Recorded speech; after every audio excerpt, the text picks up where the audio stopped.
and the storm of life are raging, and the tempest falls on me. Okay, can you all hear me okay? Can everybody hear me okay? Yeah, we can hear Okay, you. all right. Okay, because I was talking and I was on mute. Okay, welcome everybody. It's the Cats Out Show. We're here live on Facebook, LinkedIn, and YouTube. I'm excited to be here today.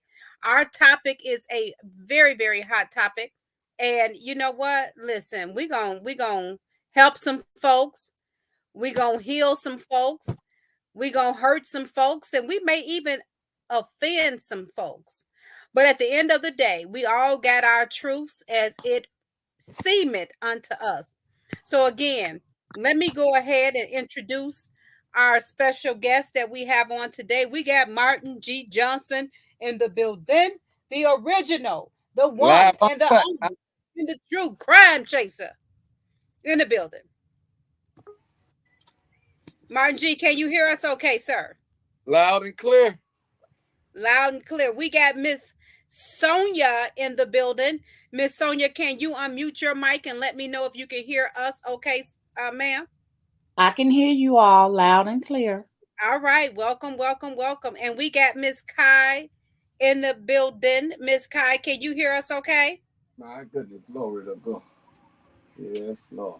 Okay, you know what? I'm not hearing. I can't hear y'all. I'm here. I can't hear Shawana.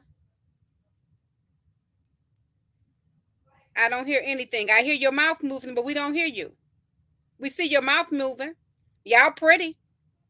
Y'all real pretty, but we can't hear nothing y'all saying. Yep, y'all pretty, but we can't hear you. Let me see something. Okay, so you ain't added. Okay, can you hear me now? My 1, 2. Okay, I can hear you the whole entire time. Can you hear Okay, me? so good. I hear you now. Yes, ma'am. I don't know how y'all got out of the queue. I'm waiting Okay. on the link, D. I need you to go ahead and send me the link to the computer real quick. Email. Okay, no worries. I'm sending it right now. So listen here, our topic, and I'm just gonna kick it out there, y'all. You know, our topic is that we're talking about what you post on social media, and especially as it relate to your relationship. You know, females, you all are posting about your boo. You posting all of that good stuff he doing for you, but you don't realize that you got some hood rats drooling at the mouth. And the more you post, the more they are hating on you. The more you post, the more they are intrigued by your post, and they just want to connect with your boo. I see we got Miss Monique Banks, the original cat that has made it to the building. My co-host, Miss Monique Banks. Can you hear me okay? Yeah, can you hear me? Hey, hey, the cat's out the bag. Meow. Hey, girl. Man, we go a long ways back. I Monique. got so much love for this girl. When I tell y'all we was in the trenches. Yes. So you know what? I'm gonna go on mute and I'm gonna invite some more guests in, and I want people to come, give their shares. As we're talking about this really hot topic, it's gonna trigger some folks. But while you talking about your boo and you sharing all of the things that you all are doing, you don't realize that you got some folks that's happy for you, but you got some folks that's hating on you. And these hood rats, no hood rat formed against these shall prosper. These hood rats is mad.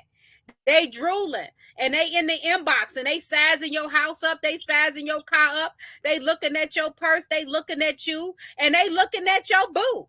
So if you mad, holla. So what I'm gonna do is I'm gonna go ahead and pass the mic on Miss Monique. You know what? You original cat. I'm gonna pass it on to you first. This topic. Let me know what you think.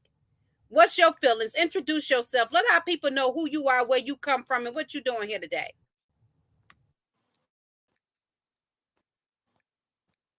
If you speak in Monique, your mic is on mute and we can't hear you. I'm gonna let somebody else go first because I'm in some fog right now. I'm in the fog. Oh, yeah, Okay, go ahead and go. yeah, it's real foggy out there. Yeah. Okay, no worries. So you know what? Let's go ahead and pass it over here. You know what, Shawana, I'm gonna pass because we want Martin to put the icing on the cake. Shawana, I'm gonna pass it over to you and your amazing daughter. I want you guys to speak as I'm sending you the link.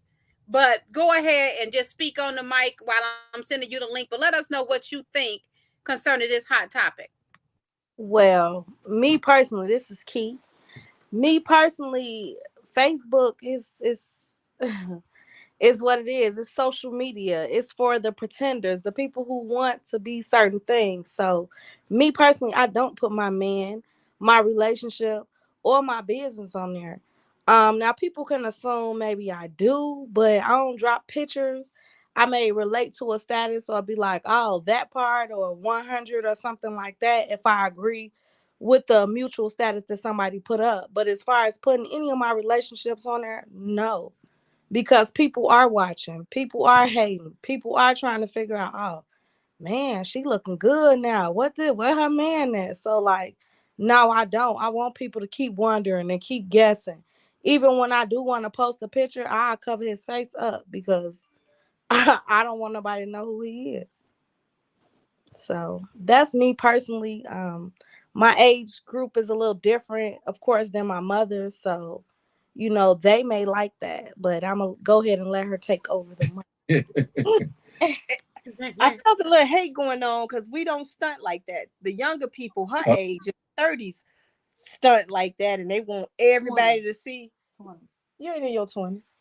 The people that do that in their Okay, well, she said the people that do that in their 20s. We don't do that. Back in the day, everything was a secret. We grew up, everything was a secret. So when did we start putting all our business out? What time we leaving? What time our flight is to the airport? Back in the day when social media first started, if y'all remember, people was getting robbed because they was telling me my flight leave at 10:30. Somebody was at their house at 10:15 robbing it. So, well, I'm talking about relationships. I'm talking about anything. Keep your business to yourself if you want to be peaceful. So I'm gonna yield the mic and I'm gonna pass it on over to Sonia. Sonia, what do you think about this? I don't post any personal relationship in regards to my intimate partner. I don't post pictures, I don't post statuses, and I do agree um with people are watching and waiting to see all your business, and you do have those people out there that will seek your partner out just because all of the postings that you're posting about that person. Yeah. Yeah. But do you think this time right now we can't even honestly share our love and show somebody like, man, this is what I have and I'm just happy? We can't do that anymore though. You can. I show my love to my partner. I don't have to show the world, my love on social media. Now, when we're together, that person knows. Okay. Now, right now, I got a little youngin over here. Devin, if you on the mic, can you unmute yourself and tell me what you think?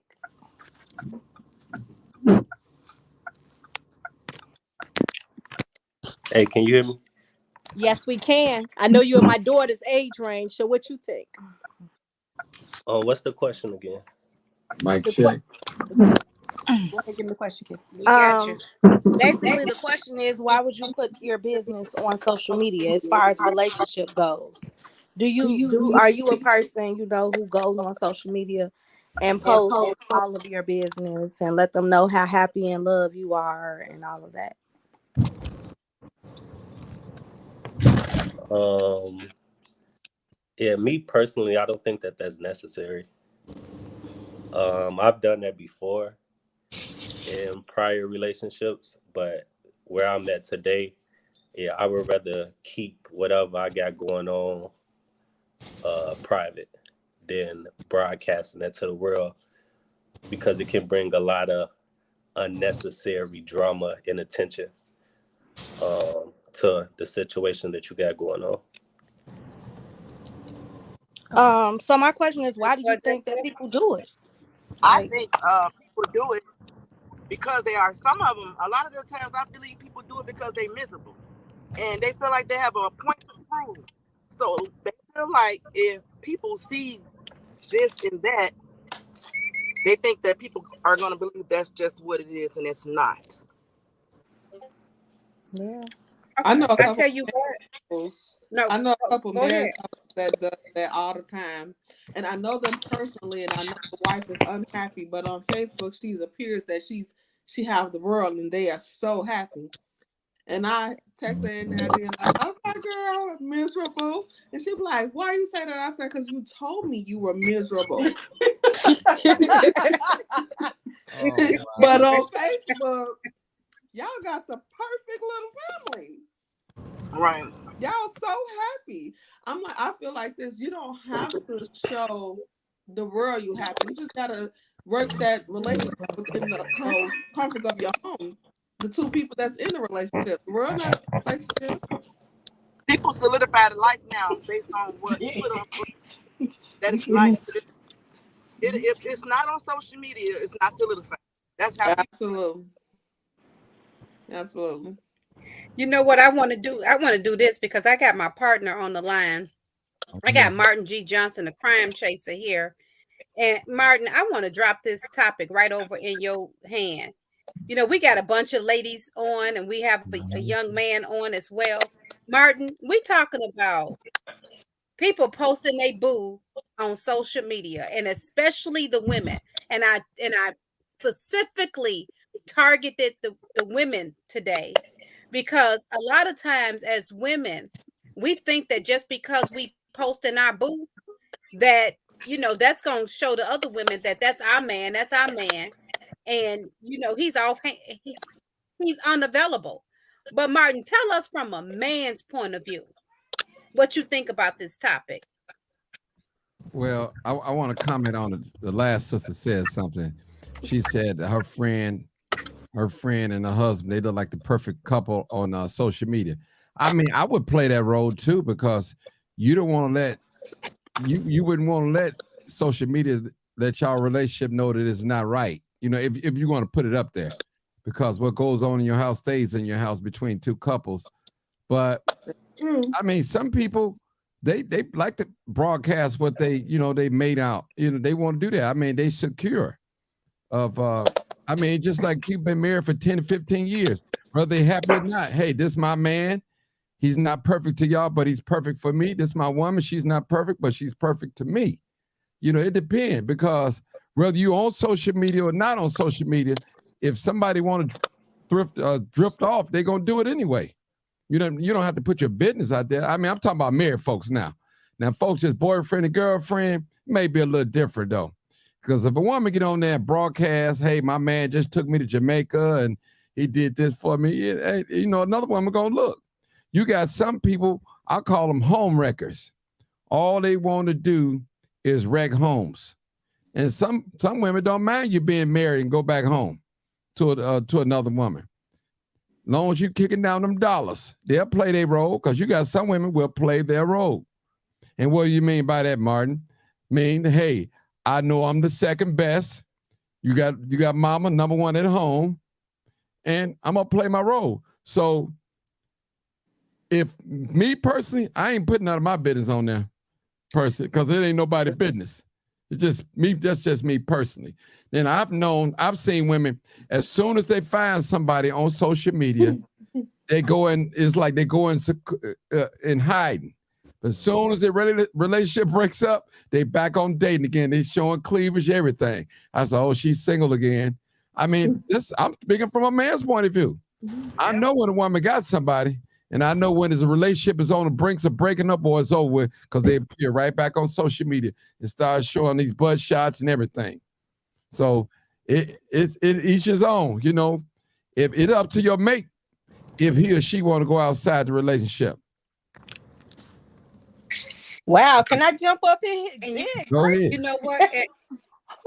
Come on, go ahead, Go bring it. ahead. Okay, now since I had both my daughters in the room, I have a 16-year-old, and she said she wanted to add her part on to it because they some social media hacks. Mm-hmm. I would say, in my 16-year-old opinion, it's not as much. I don't think it's specific relationships. Oh, sorry, glitched out for a second. I wouldn't say specifically relationships. I would say people just post everything, period. I think that if you notice somebody is single or taken, then that's good on you. But if, in my opinion, it comes off as jealousy in a way, like, oh, she in Caribbean with her husband. Okay, you upset. I wish I was in the Caribbean with my husband. Like, that's cool. But I feel like that's when we get kind of nasty and rude about it. Like, oh, she thinks she all that because she in the Caribbean. If you had the money, you would be in the Caribbean too. So why you gotta bring somebody else down because you're not living that life? Like, I feel like when people learn to kind of keep their opinions to themselves, then it's like, okay, whatever. But when you start to get a little messy about it, like, oh, she posting cleavage, she must want some attention. How you know she doesn't get her hair done and she just want to show off her hair? It's your fault. You looked at the cleavage. It's the same thing as saying, oh, this girl walking down the street leggings, she must want some attention. She got leggings on. People wear leggings nowadays. I guess it all just depends on how you take it. Like, some would say that teenagers always posting their business. I would say adults post more their business than everything. They'll post a picture of their social security card, credit card in the background. They post that, oh, I'm going here, this specific address tonight. Like, I post a picture at a party with my friends and it's up. Everybody want to know her business. Like, I just feel like, I don't know. I feel like it's kind of weird to say that you can't post your relationship. Like, are you gonna say the same thing? Somebody post their wedding photos, like, oh my gosh, they all married and happy. Ugh, I hate joy. Like, I don't see the issue. I feel like I think it's the oversharing part. But I mean, Wait a if you minute, don't hold on. like Is she 16 or 61? It's the Because she's speaking mad game. I'm over here like, you know what? You gave all facts. And when you say it like that, even I have to recognize that your mother said you was 16, but you spoke wisdom on a whole nother level. So kudos to you. And I want to pass the mic. I'm gonna give it to the next person. But you know what I want to say is that it ain't always about hate. It really ain't. Okay. Because I do know that, like the young lady said, that there are women and people, period, that's just mad, miserable, and anything that you post that show happiness and show peace, they don't want to hear that anyway. But there is a such thing as you doing too much. Oh my God, he bought me a ring. Oh my God, we went to eat at so. Oh my God, we in the bed watching a movie. Oh my God, we at the game. Oh my God, it's like, baby, you know what? You're doing too much. Because people that's really happy and secure in their marriage or in their relationship, they ain't got all day to be giving every a social media play by play.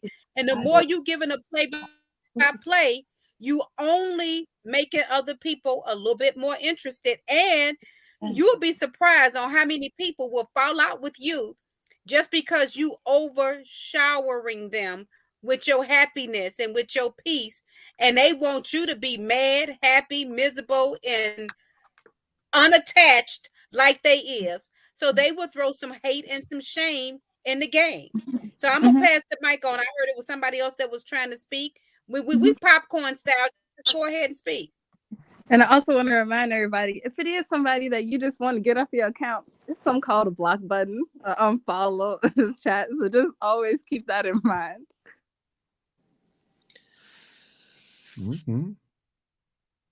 Yeah, from my perspective, I don't think it's hate. Like I said, I'm gonna go back to those married couples, right? When you know them personally, that's the part that I'd be like, girl, stop. Because I know what's really going on in your life, in your relationship, because we talk.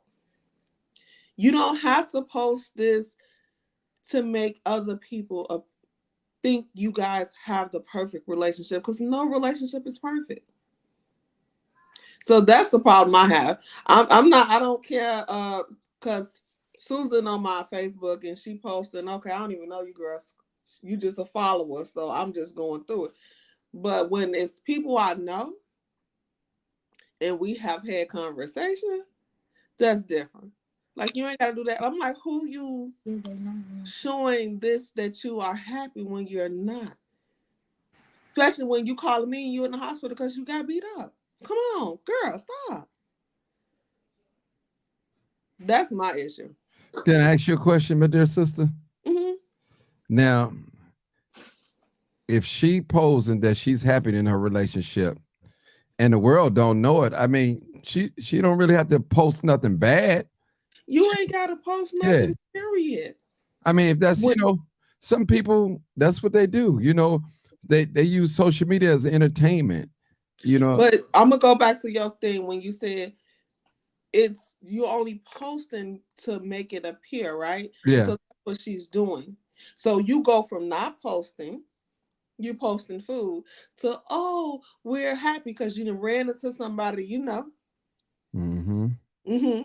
We done had a high school reunion. So now here comes the pictures. And I'm like, nah. I'm like, you can go back to posting those food pictures. Okay. We like food porn. Come on. I'm like, you don't have to do that. I'm like, who you proving a point to? Yourself or them? She may be proving a point to his sneaky link or something. Some people do it for they be having a reason behind it. Like, I want to let you know I be having them too. So it be reasons behind some of the stuff. Like, yeah, this my man, this your man, but this my man too. And I'm gonna post this and let you know. So a lot of it be messiness as well. Mm-hmm. Oh, absolutely. We got some of those on my timeline too. Like, okay, Yeah. I done see his Valentine pic before you women, Mm-hmm. but okay. I seen a female one time post a guy while he was sleeping in bed, put it on Facebook. That she was talking. I was like, man, that's bogus. He was asleep. He was really asleep. And she put his picture up there. And it'll be like, babe. And then somebody else will be like my husband with the same man. So, we learned that with the Christmas pajamas. The guy was in 2 different family photos with Christmas pajamas on. Lord have mercy. And that's how he got caught. Because they posted him with the Christmas pajamas on. Because everybody posted. Because if you know he got a sneaky link, you already know who she is. So you already making it, putting it out there like, okay, I know. So now she know, so she gonna post too.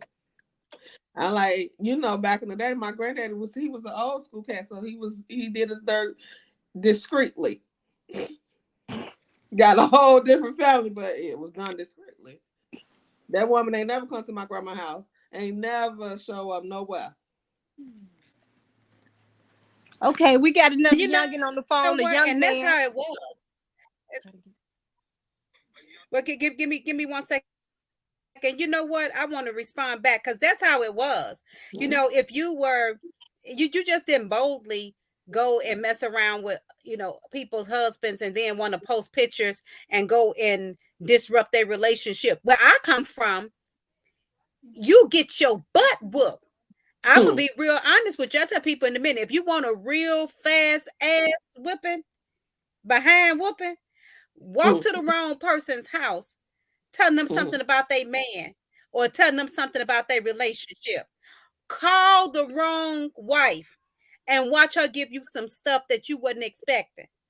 As a matter of fact, for those people who know me from teaching classes and from doing toy parties, I tell women and tell the men, tell a woman, listen, I give him 3 women a year. You just one of them. Okay. So don't overstep your bounds. And to be stepping to the throne, you completely out of line. You can tell a woman anything. Now, how you handle your man at home, that's between you and him.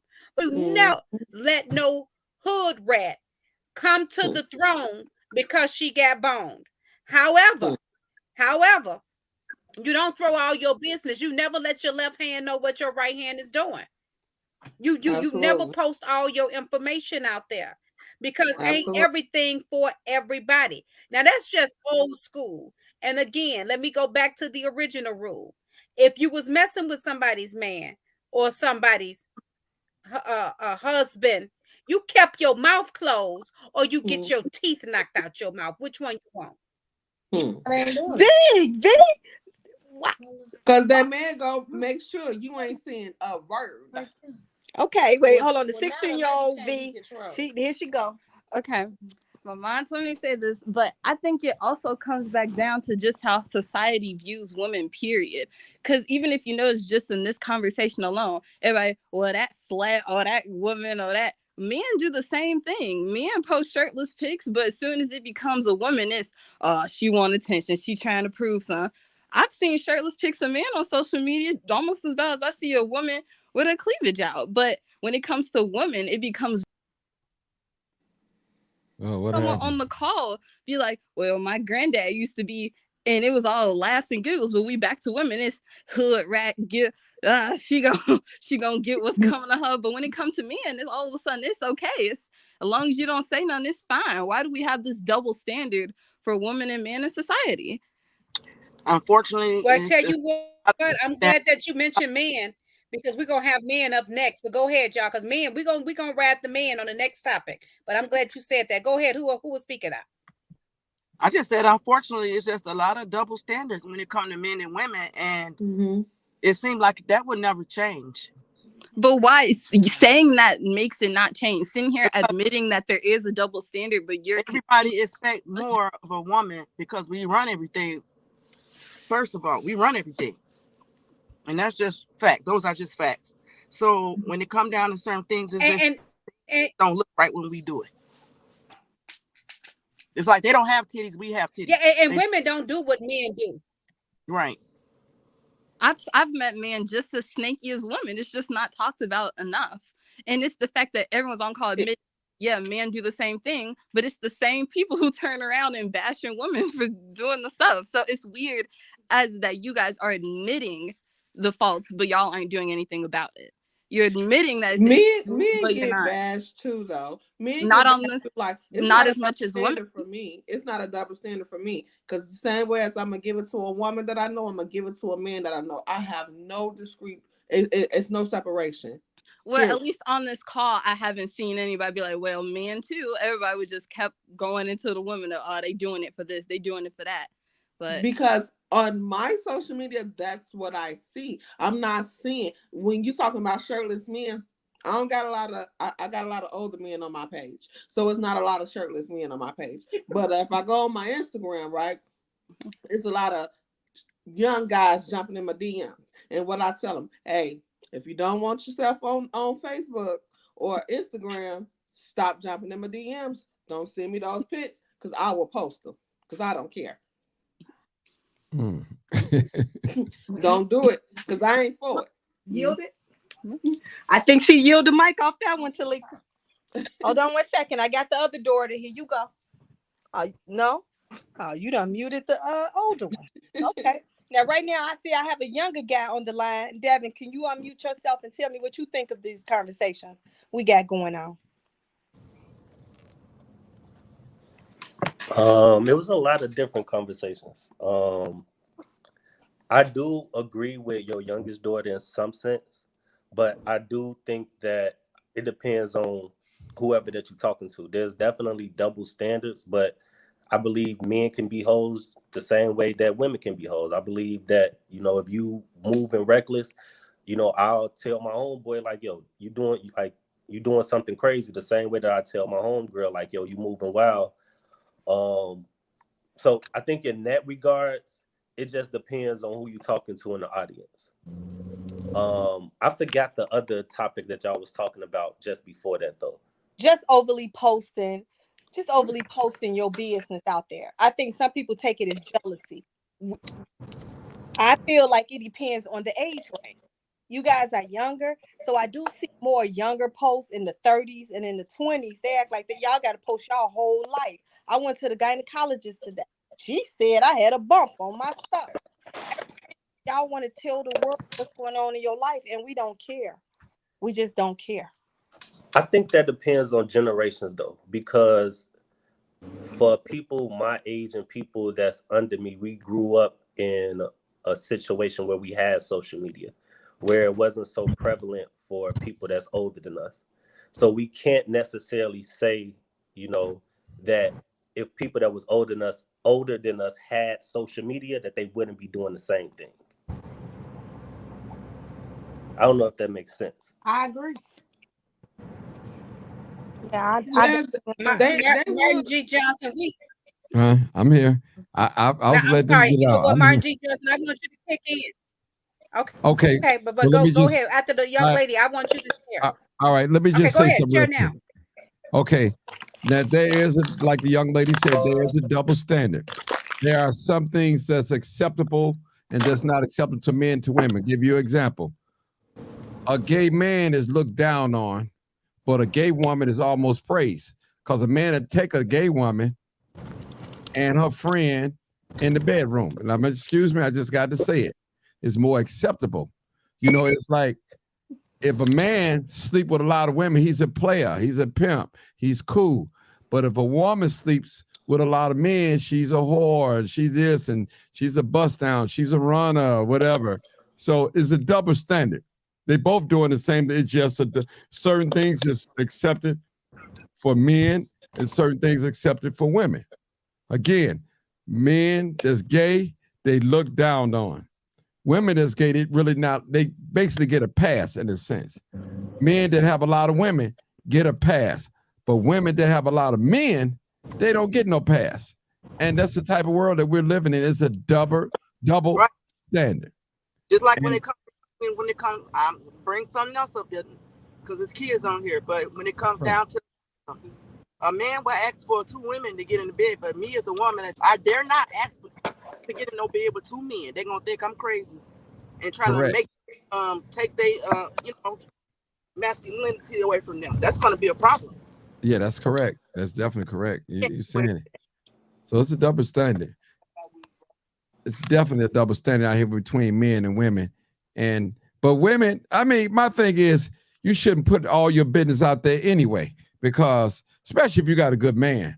I mean, if you got men, you're gonna let them know certain things they do for you, but you don't let everything know because it's more women available to men than men available for women. You know what I'm saying? You know, so I think I said it right. More men available for women than women more available to men. So it's a shortage. So women, it's slim pickings for women. It's like almost 10 to 1, 20 to 1 to men.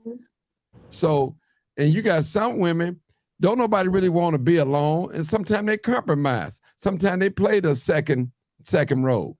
They play it. You know, I mean, it is what it is. Like the young lady said, on the sneaky link, they sneaky link. Don't nobody know. But that's the type of world we're living in. It's a shortage of black men. Since Right. we're all black on here. I just told somebody today that nowadays it's like 2 to 3 women to every man now. No, it's more than that. More than that. Yep. More than that. More. But It's for a lot of pickings. norm, it's kind of like 2 to 3 men. Yeah. I mean, 2 to 3 women of 1 man. That's kind of nowadays. But you got some women out here that's willing to share. Yeah. Don't care if you're married or not married. They're willing to share. I'm telling you. Listen. Y'all can say what y'all want to say. Hey, but when the lights go off, who's there? Ain't nobody looking and watching. Okay. We talking about secrets. Secrets are a secret. They I don't want to be nobody's secret. I was gonna say the thing about it though. With that, they don't keep that no secret. I mean, it's a lot of polygamy relationships in this world nowadays. They praise those. Like,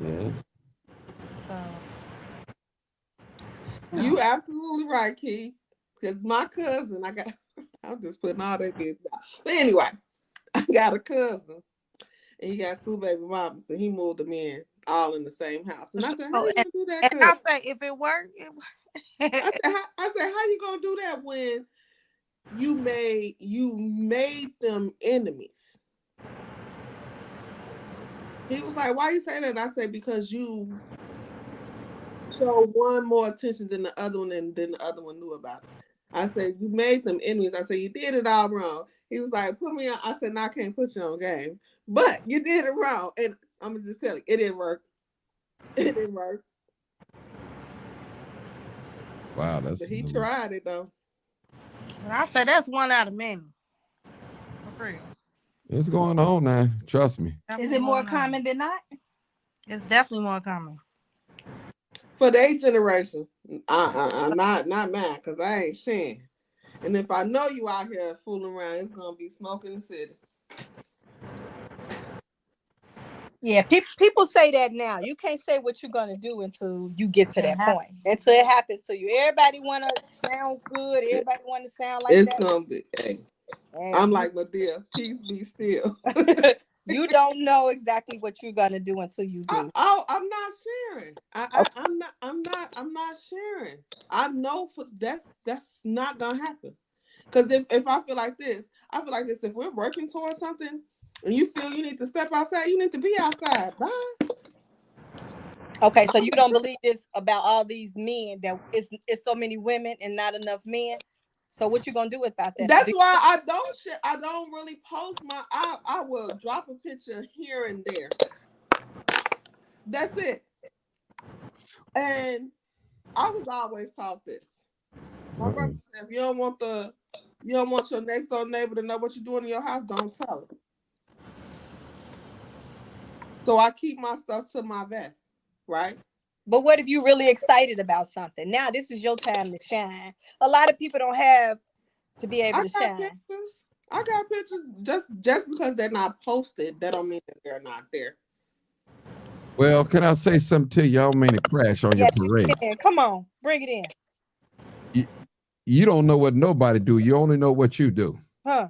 That's it. Exactly. I'm going to tell you, I just got to say it. And I'm not saying that everybody's out there sleep with everybody, but at the end of the day, you only know what you do. You don't know what nobody else do because you're not with them 24 hours a day. You're right. You're right. But right. So you hoping that this person is doing.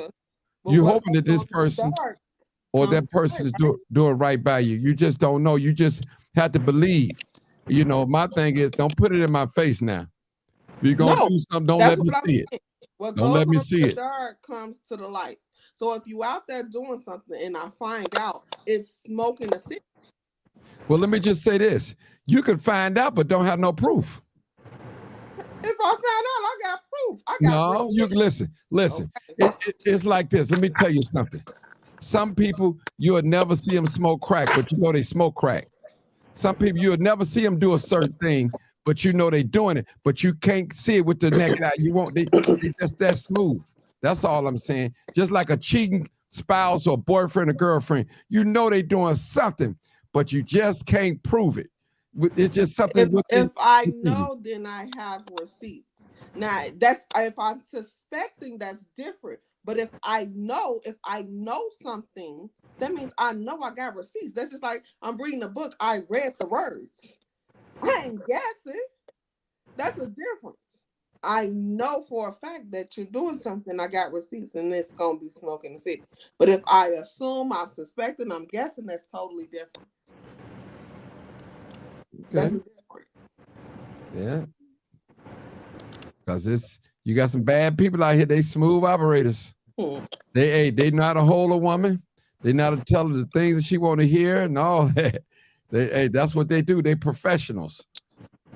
And I agree with you, Martin, wholeheartedly. Because you got some guys out here, man. They could listen. They know what to tell you. They know how to squeeze you, hold you, and do all the say wonderful things to you and all that, having you believe it. That they all. But y'all forgetting about the element, the other person. That person gonna say something. It ain't like how it was back in the day. Because they feel that they got one up on you, so they gonna say something. Someone be content and happy to be the sad person though. Y'all gotta understand these roles. These women take upon these roles and they play them well. Like, they ain't gonna tell you nothing until maybe later on you will find out. They will play their role every single day and won't say nothing. Yeah. They may see you in the store and may say nothing. So I tell the truth. They ain't gonna say nothing because here's two reasons. That's the truth. They ain't gonna say a word because they understand their role. They comfortable in their role, and they feel like they got one up on you because they feel like they got a secret. They really feel like they in a better position than you, so they ain't gonna open their mouth. And that's why I always tell women, first of all, you better keep your mouth closed. That's what you better do. Keep your mouth closed, because that's what women do when they are the side piece. The side piece don't never step to the main course. That ain't none of your position. Stay your ass over there. Keep the penis in your mouth and don't step to the throne. Because if you step to the throne, that's when you're going to lose all your teethuses. I said teethuses. I ain't say nothing about no teeth, because you're going to lose some teeth you didn't even know you had, because that's not what you're supposed to do. And then you're going to find out that not only will you going to lose it from the woman checking you, but the man, because I promise you that women have no reason to have been in a relationship with somebody that they know got somebody, and to think that you could ever, ever, ever, ever, ever, ever, ever, ever, ever, ever, ever, ever call a woman and tell them anything about what you've been doing all your life. Or all, and I know women that have been with men 20, 30 years, but they be the ones that be in that relationship on the side. Because again, when that man passed, when it come to them insurance policies, that wife is cashing in. Or when it comes to those children that he have at home, I don't care what you say. A man at home is better than a man that's just a call for a bone. That's just my Well, opinion. But let me again, just I ain't got no hate against nobody. let me say this, Vera. Some men, you won't find their secrets out until they die. I was just talking to this. Well, I was talking about this guy I used to go to the auction with. He's a white guy, and he said, I was talking to the son. He was like, man, there was some black people at the funeral, and they was crying at my father's casket. I didn't know who they was. He said, come to find out that was his babies, but they didn't know anything about this side family, though. So you men are slick. They slick, and women slick too. They both But will what play this role. generation was that though? Oh, it's an older generation. This See, wasn't no young. totally different than what's going Yeah. on in this younger generation. Yeah. Yeah. Well, The younger generation is anything goes. Anything goes. yeah. Yeah. True. So it is a difference. So yeah, we are looking like, oh my goodness, we still new to social media too. The difference is we didn't get caught because we didn't have somebody with a camera that could take a picture to send it to somebody in 30 seconds. That's the only difference between this conversation. We didn't get caught because we had nothing to catch us up with.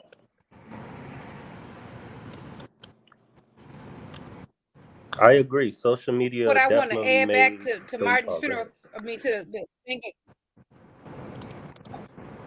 Hold on a second. We had one person No, no, speaking. no, What no, you say, no, Devin? no. Let him speak. Go ahead, Devon. He can speak. Go Devin. ahead. No, I was agreeing with you. Like the main thing, like social media made this whole world very small. So everybody is friends with somebody that's friends with somebody. So with everybody having access to camera phones and all of that stuff, it makes it very easier. So the things that people got away with back then, where the granddaddy could have had another family on the other side of town, is damn near impossible these days. Well, I can assure you this, that if it happens to be a funeral and somebody come to the funeral crying too loud, because what you cannot do is come to no funeral crying too loud. Dismiss, get them up out of here. that would be your last cry. You go and get your crowd, because you're gonna leave up out of these parts right here. Why I you can gonna do assure that, you that. Vera? Why It's would almost like you do showing that, up Vera? at the wedding. Vera, why would you do that? I'm putting them out. Why? Who? Because you know what? I listen. I'm Vera, telling the don't do truth that. and shaming the devil. If Yeah. you come crying too loud, I could assure you getting up out of there. If you can get in, because the thing is be invite only. Y'all got me acting up. I'm gonna go on mute.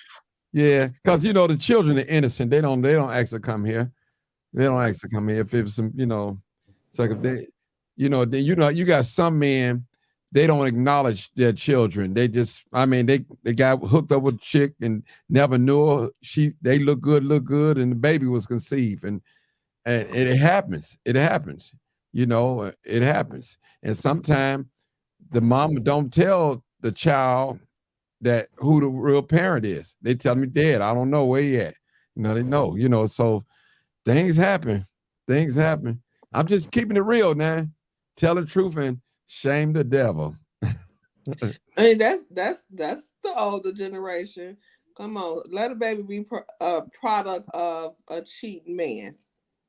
That baby, the mama gonna tell that wife. Hey, I've seen that happen too. Mhm. Mama gonna tell that wife.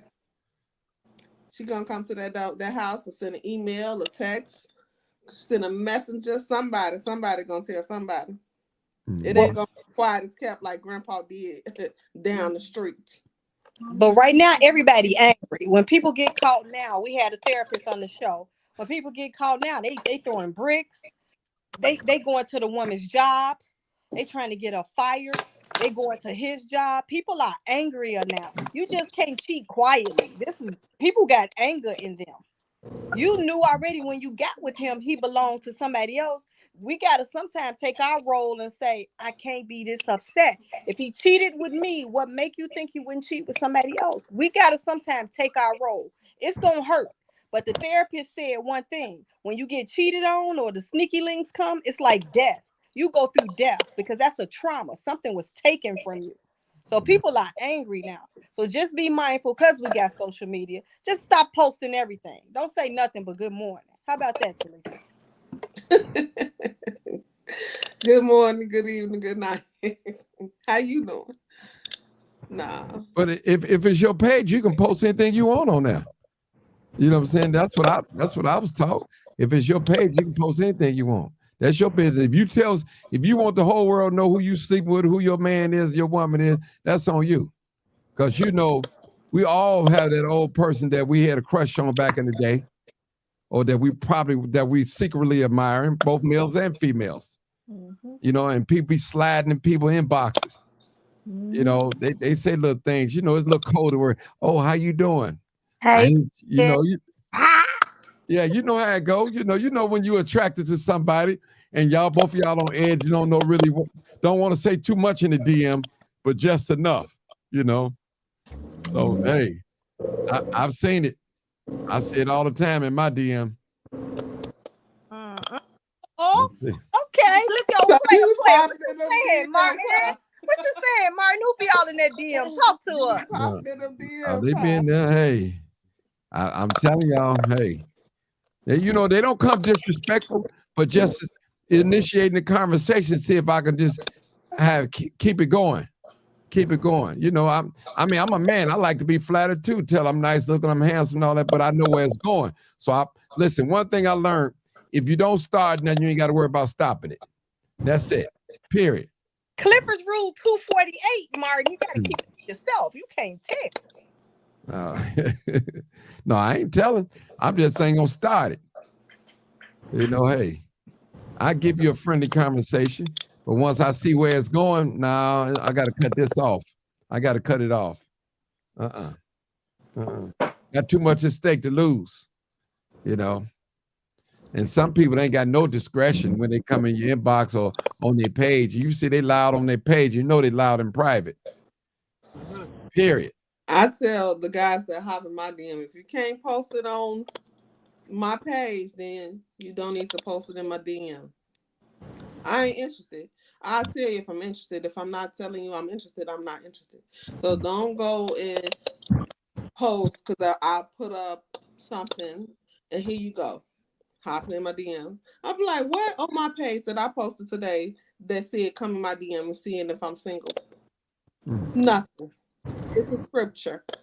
Come on. No. Post it on my page. You can't do that, then don't come in my inbox. But don't it flatter you when men compliment you and try to talk to you? Come on now. No. Come on now.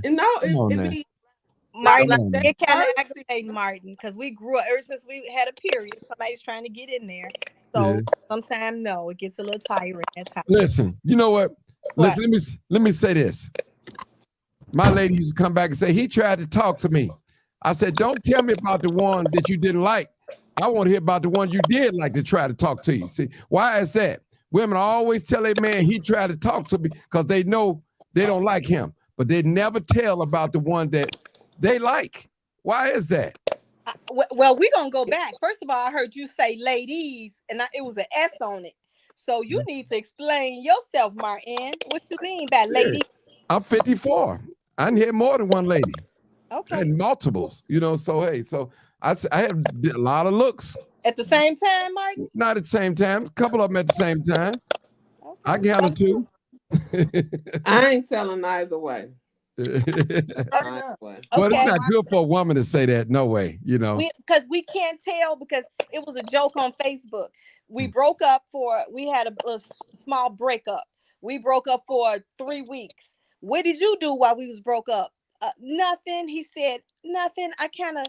No, I slept with 3 women and I had a 2 one-night stands. What did you do? Nothing. I hugged him. I knew you was a hoe. So right there, it doesn't matter what we do. We will never tell. As a woman, we cannot because you don't seem to understand the things that we do and what we go through. So we Well, cannot tell. well, can I drop? Can I drop a bomb on this? Drop You a can't bomb. cheat on nobody if you ain't married to him. No way. Okay. That's a strong nugget coming from a 54-year-old male. That's the truth. That's the gospel truth. I just said that everybody is single Until you're married. That's it. Okay, as a married man, should he post? So it's okay for a married couple to post their vacations and other stuff. We talking about people that overshare. Well, I mean, remember that's their page. They can report whatever they want to report on their page. Posts. I mean, that's their page. We all don't think alike. I think somebody said it earlier. Men and women, we think different. I think Vera said that. We think different. And you got some people out here don't see nothing wrong with same sex. You know what I'm saying? What I mean by that, having sex with the same sex.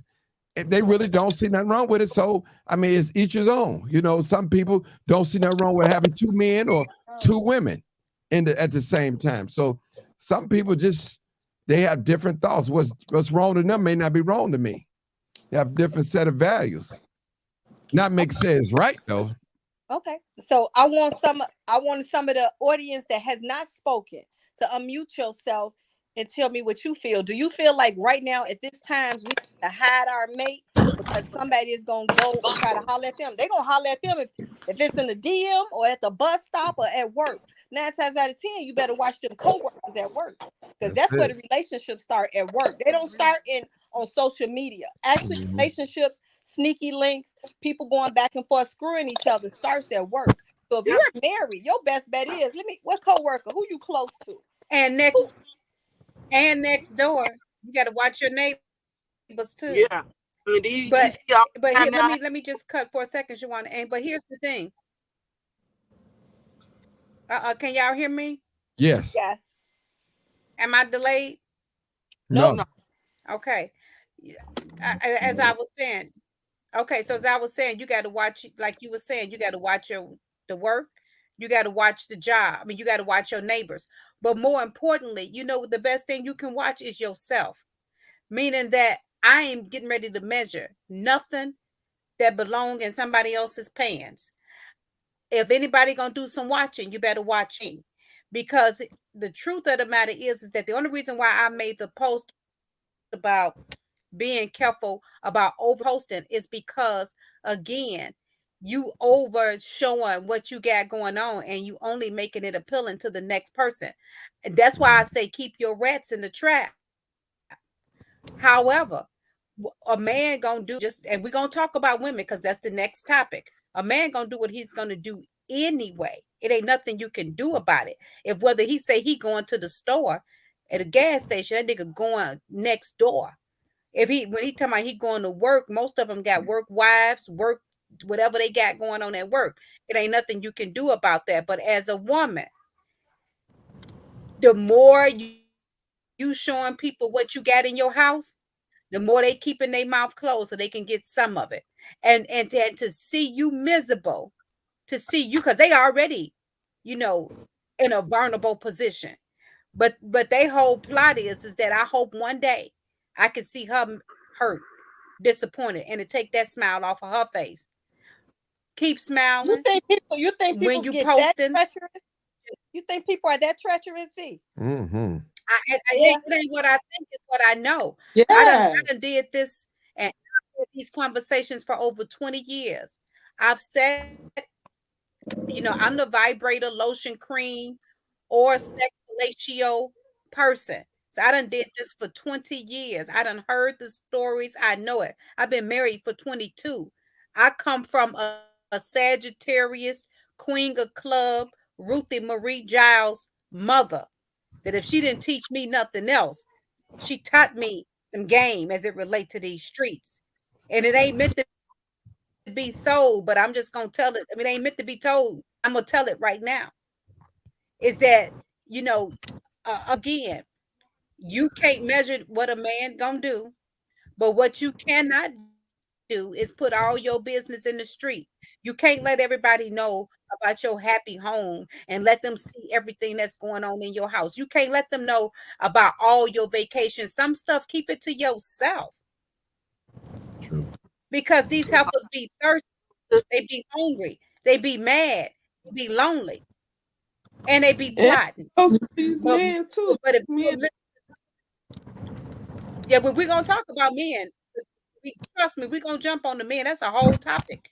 When I we think jump on these men, about honey, we ain't nowadays. holding back. That's what I think. It's about money nowadays. I don't think nobody care nothing about no sex. You can have sex with anybody you want to. I think everything is so bad right now that people are trying to make it by any means necessary. So a lot of things get done because of money, and people are willing to shut up from the money too. Is that Monique? Uh-huh. Hey, Monique. How you doing? Okay. Now I have a person on the line. Sonia, can you unmute yourself? Do you agree with that? That people would you do anything for some money? Yeah, It's not like they doing doing it for anything. the money. Yeah, it's not. I ain't gonna say like you doing anything. You doing somebody for it. People are do. Yeah, they mess around with people for money. That's what it's about right now. It ain't about nothing else. How Nobody. they gonna come up? Yeah. I Nobody mean, that's, cares Oh, about. but y'all, come on now. That's been the They beginning say of it time. ain't pimping if you got it. Yeah, come on now. That's beginning of time for somebody to trick off. You ask somebody for change, they done bust out about $1,000. Get Come on tricked. now. No, it's beyond that now. It's way beyond what it used to be. Can I get somebody else? Can somebody else unmute? Do y'all really think everything is about money right now? No, I no. wouldn't do just anything for money. No, I wouldn't. But Anybody I else? tell you what, I definitely agree. I know that there are some that because men got to have money to play, and so right now they flying women out, they paying for hotels, they paying rent, they sacrificing whatever they can sacrifice to make sure that they got that woman happy. And these women will play as long as that nigga can pay. Excuse my French. If Yeah. you got a little money, you can get a little honey. And when your money run out, that's when the honey gonna run out, and then that's when they get mad. But yeah, so she definitely telling the whole truth. Now I ain't I saying you want may do anything, but they doing a whole lot of stuff for some money. A Now, whole Martin, lot of I see stuff. a Can I smirk share a on your secret with face. y'all? Go ahead on, tell us. I'm gonna share a secret with y'all. This is one way you know a cheating man. When a man got a lot of toys. What do you mean, Martin? Nice cars, boats, motorcycles, little things like that. Those are always a telltale sign that he got another one on the side somewhere. Trust me, people I know. Try jet skis, motorcycles, what else?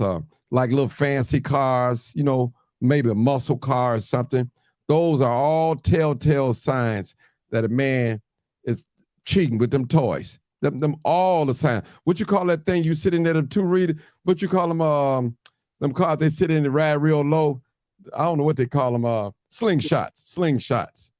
I'm telling you. And those are telltale signs that a man will cheat because he got them toys to do it. And like Vera said, he'll make sure mama taken care of. Mama, he know how to make mama happy. Mom, hey, mama, go shopping. Go get your nails done. Go get your hair done. I'm finna put you a down payment on a new car or something. Trust me. Men, listen, when men not spending too much time at home, trust me, something else out there got their attention. Trust me. And they don't necessarily mean that they have to stay out all night to do what they have to do. I'm going to tell you that now. I tell you, it's time you work. If you're gonna do it for free, you might as well get something out of it. Get something out of it. Just don't walk away just with that. If somebody giving you something, it's okay to take a gift or two. You're doing it anyway. Well, it depends. Sometimes it's not good to take gifts. Okay, but if me and you're in a relationship, am I able to take something from you? Yeah, you should be able to if you're in a relationship. No, if somebody just because sometimes it's, you got some men when they do something for you and they get mad, they throw it back in your face. True.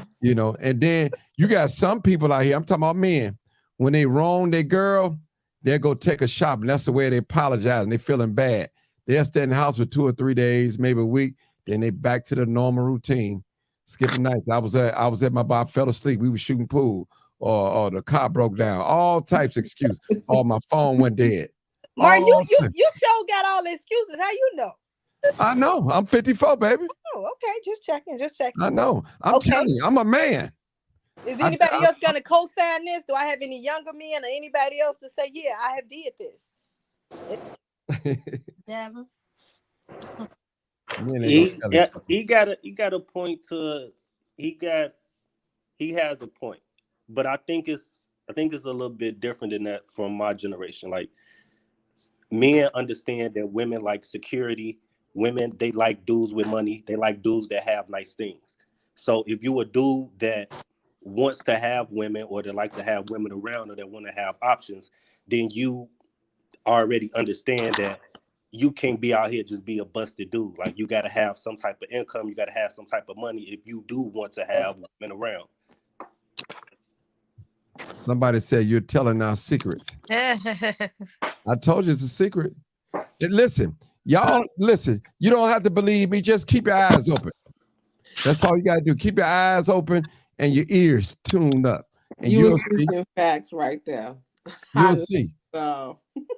I ain't got to tell you, I'm 54, baby. I better listen. Listen, the face changed, but the game stay the same. The name may change, but the face is still the same. That's what it is. The name changes, but the face stay the same. So there's different games for different situations. But listen, it's all the same at the end of the day. Trust me. That money. And some women are not respecting men unless they ballers. They're not going to take nothing from a man. Because it's the women that got it going on. It's the women that got the careers and the jobs and the apartments and the houses. Most of these men ain't got nothing. Facts. I just got to keep it real. They living in their slingshots. Of course. Or with their Section 8 baby mama house, out the trunk of their house. I'll tell you another secret. Storage lockers. I sell out of storage lockers. You know how many males and females come up to the storage locker, pop their trunk, taking clothes out, going in there, getting clothes. So, I see it all the time with nice automobiles. So it's real out here, people.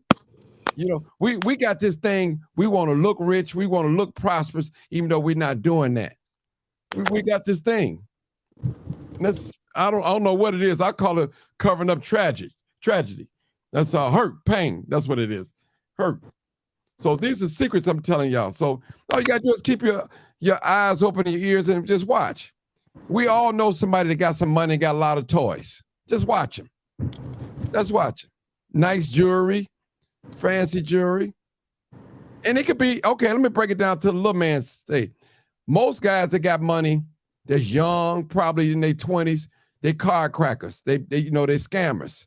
They got nice things, nice cars, and live probably South Loop and all that. It's the same thing. Same thing. They may have multiple women. Y'all quiet on me, but I'm telling y'all the truth. I'm giving y'all game now.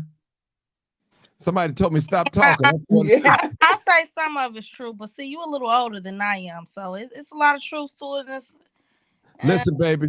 I live this. I know about what I'm talking about. Trust me. I hear you, and that's why I said that's for your days. That's the player for your days.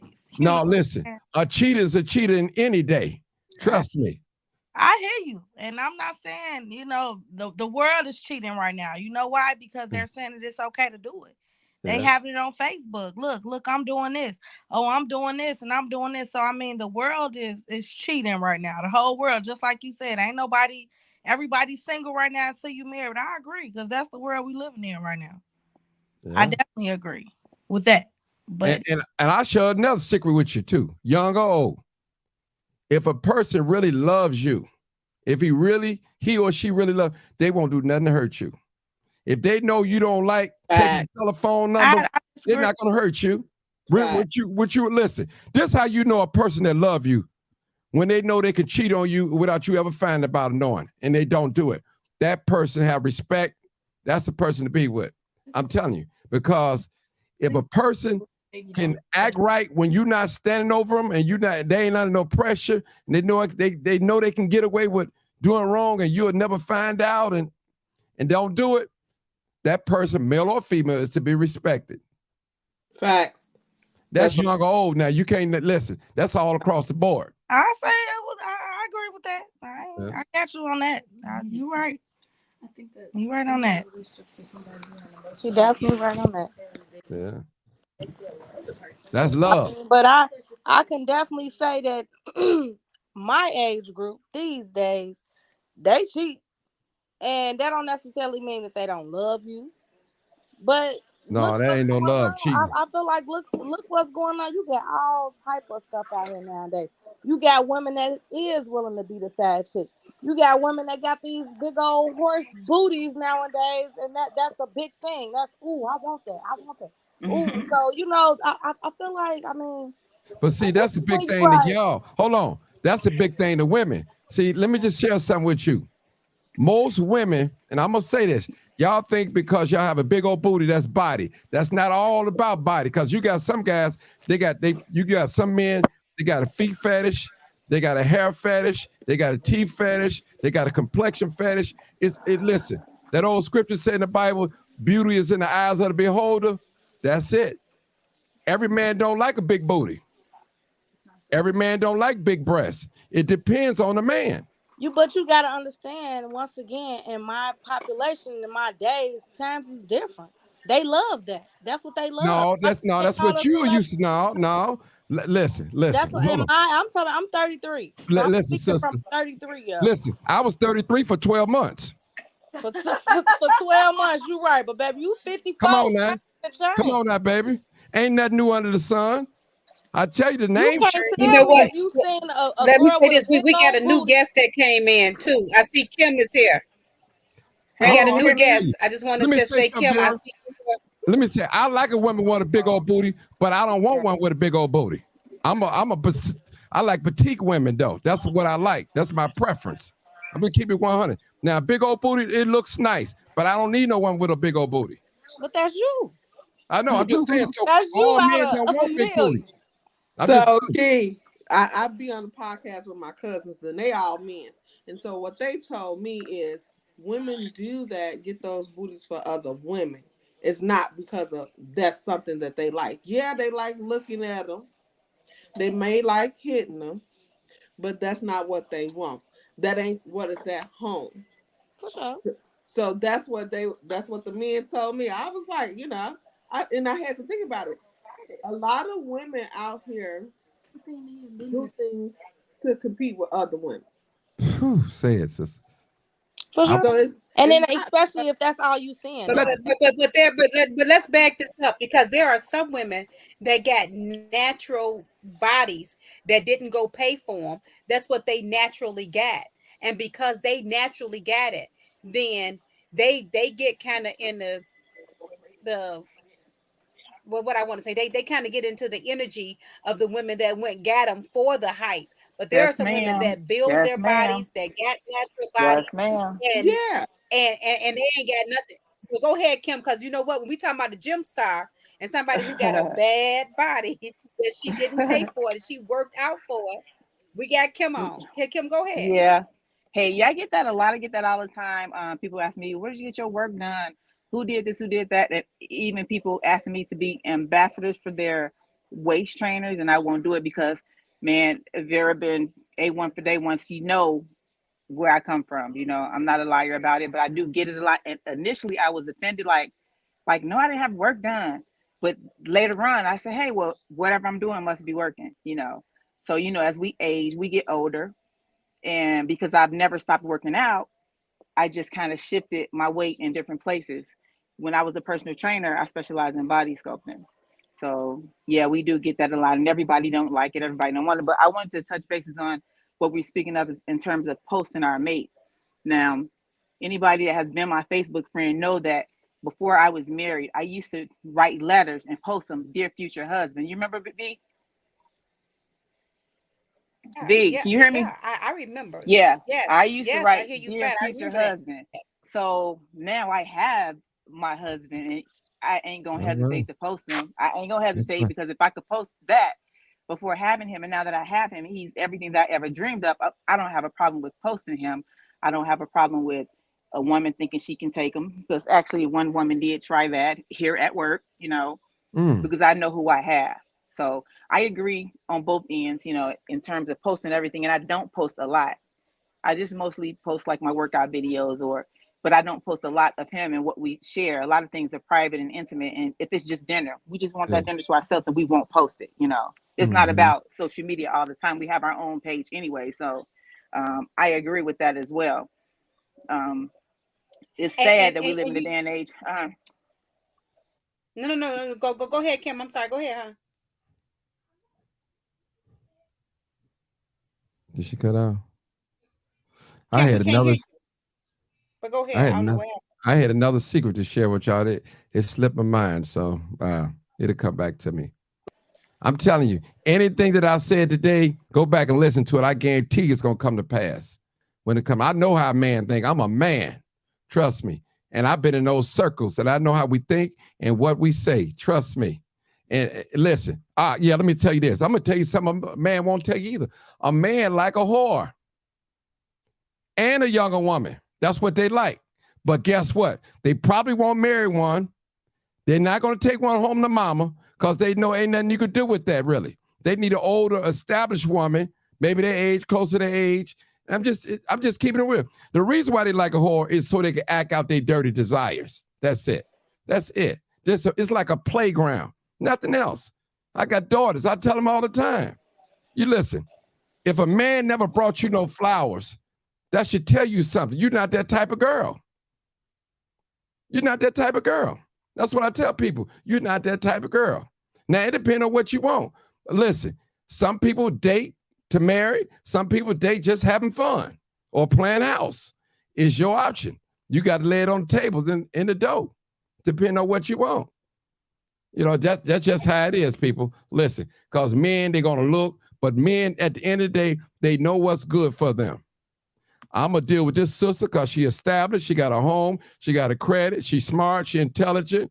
Hey, she may not have that Coca-Cola bottle shape, but guess what? She's a winner. And the man know that in back of his mind, though. Now, little, whatever her name is, I ain't going to call nobody name. She could have fun with, do my ugly desires, but I can't do nothing with that. I can't take her nowhere. I can't be seen in public with her. This is how men think. I'm telling you guys, that's how they think. And I be in these circles and we talk. We talk. I'm telling you. So And any you know young what, lady, let me Martin? say this here, any young lady that's dealing with an older man, if he want to act out his ungodly acts on you, he robbed you of your youth, you better make him pay. I'm sorry. And I'm not telling you to be no prostitute, no whore, or nothing. Because once you out of your prime, that's it. He going on to the next one. That's it. I'm sharing secrets tonight.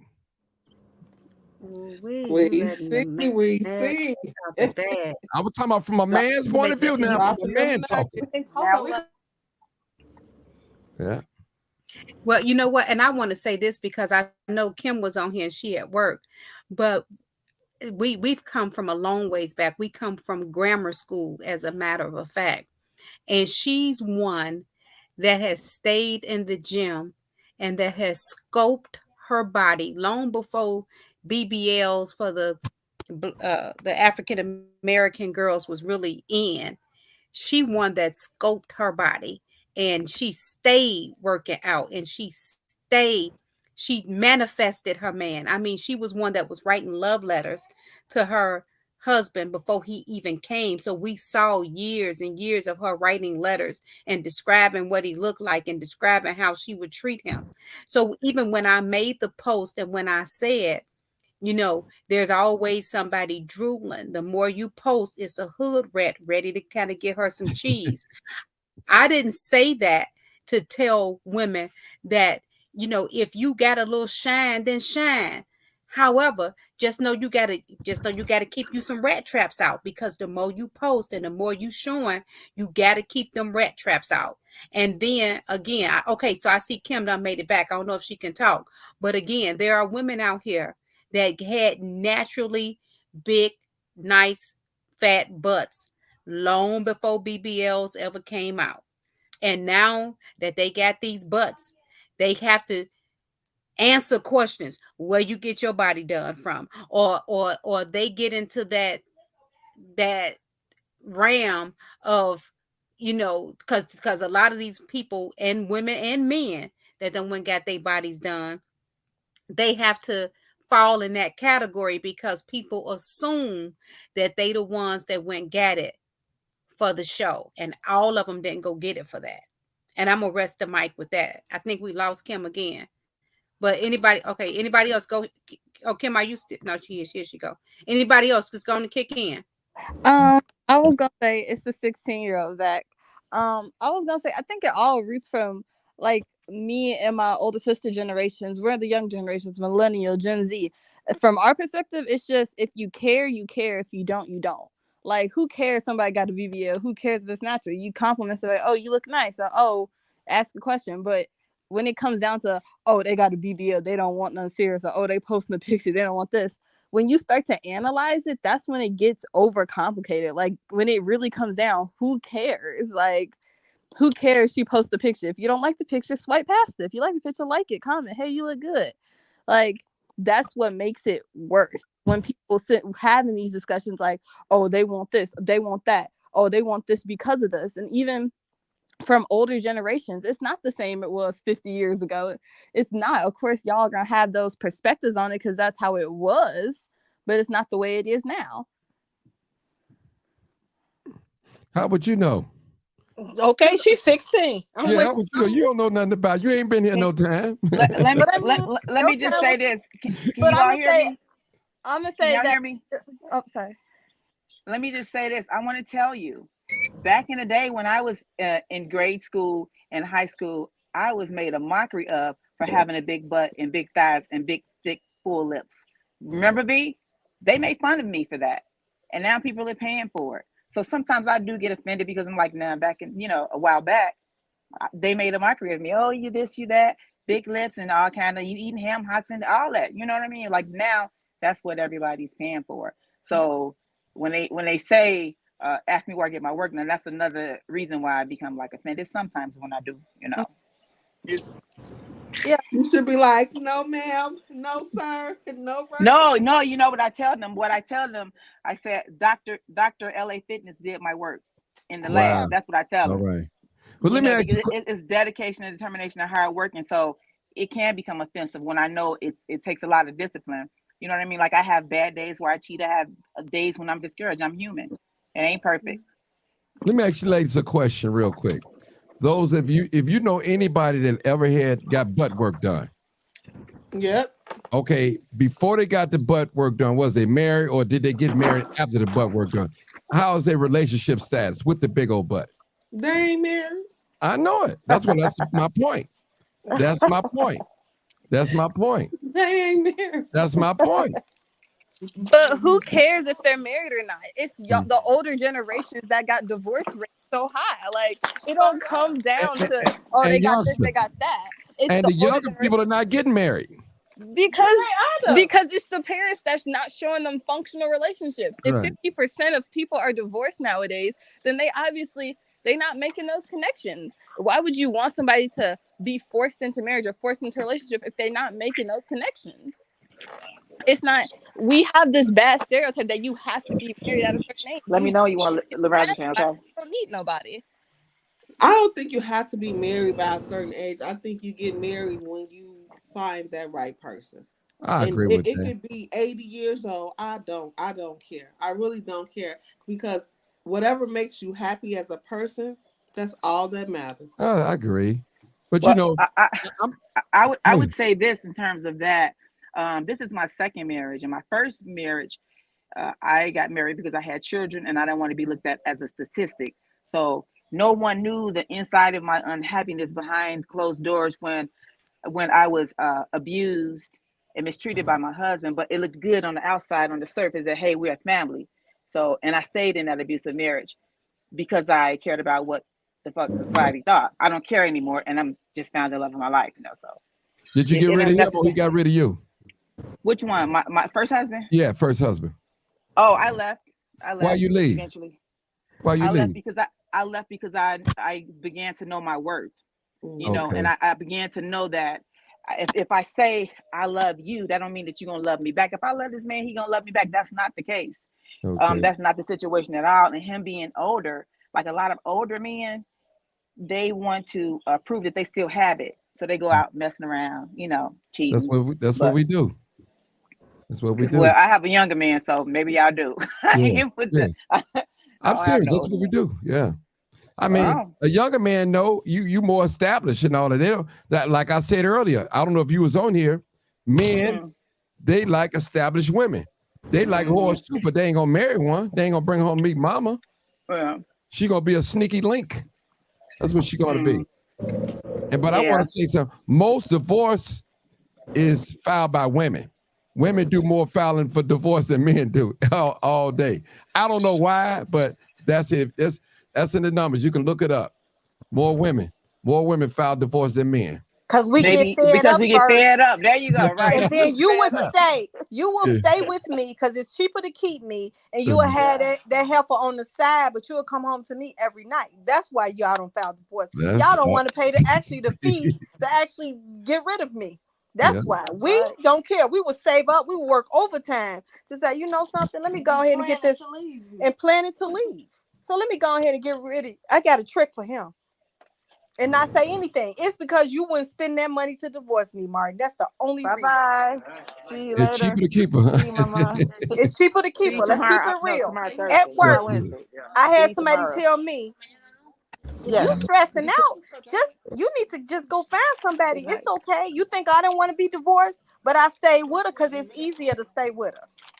Mm, I said, wow. And that's how y'all think. Yeah, you mm. right. You'd rather have a who on the side, do all these tricks, and you want to come home to me to make sure you can eat and have a nice home.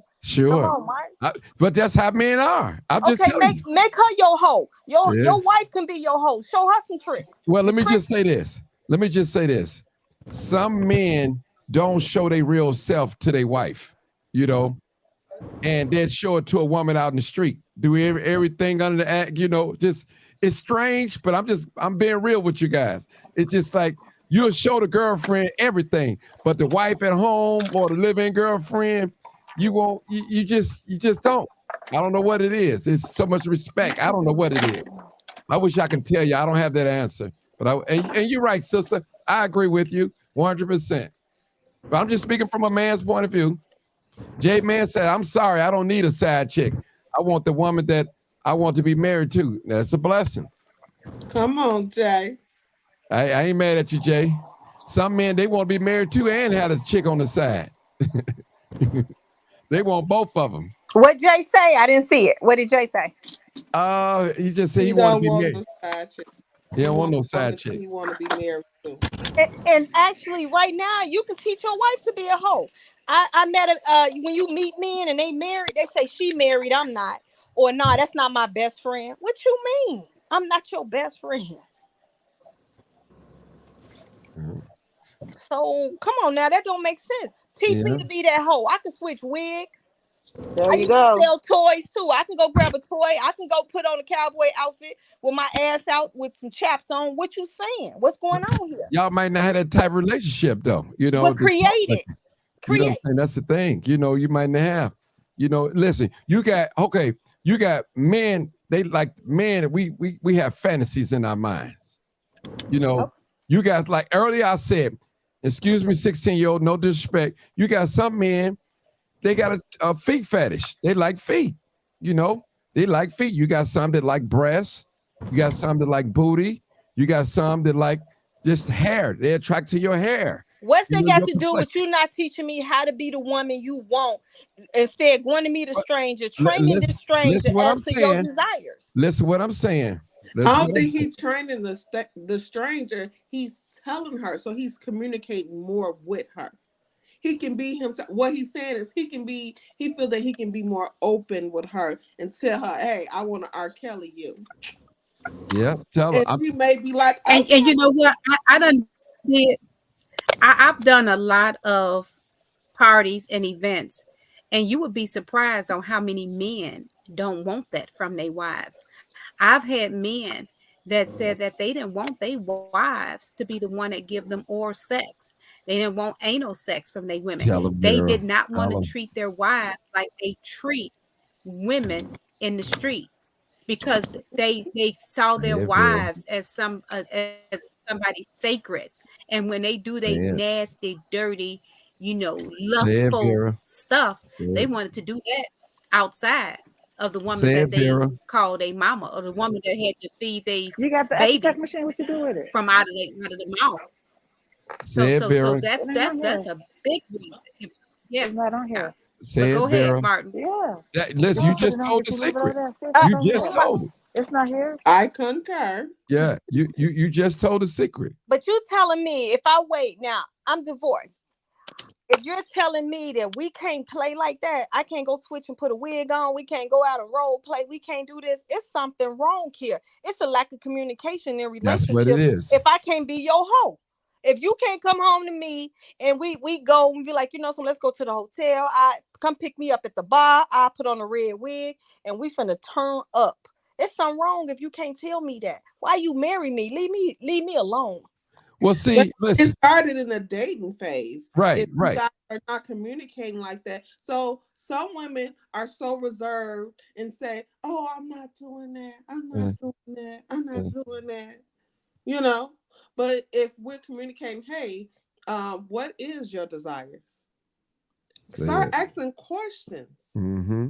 It's a different time. Yeah, back in the day, grandma wasn't supposed to be doing all that because grandma was feeding us out the mouth, right? Right. Now we're gonna feed you with a spoon, girl. uh No, you can't drink after me. It's germs. Come on, let's keep it 100. So you have to learn how to communicate. If I can't tell you my desires and you can't tell me yours, then what we doing? That's true. Plan. That's all. That's We all.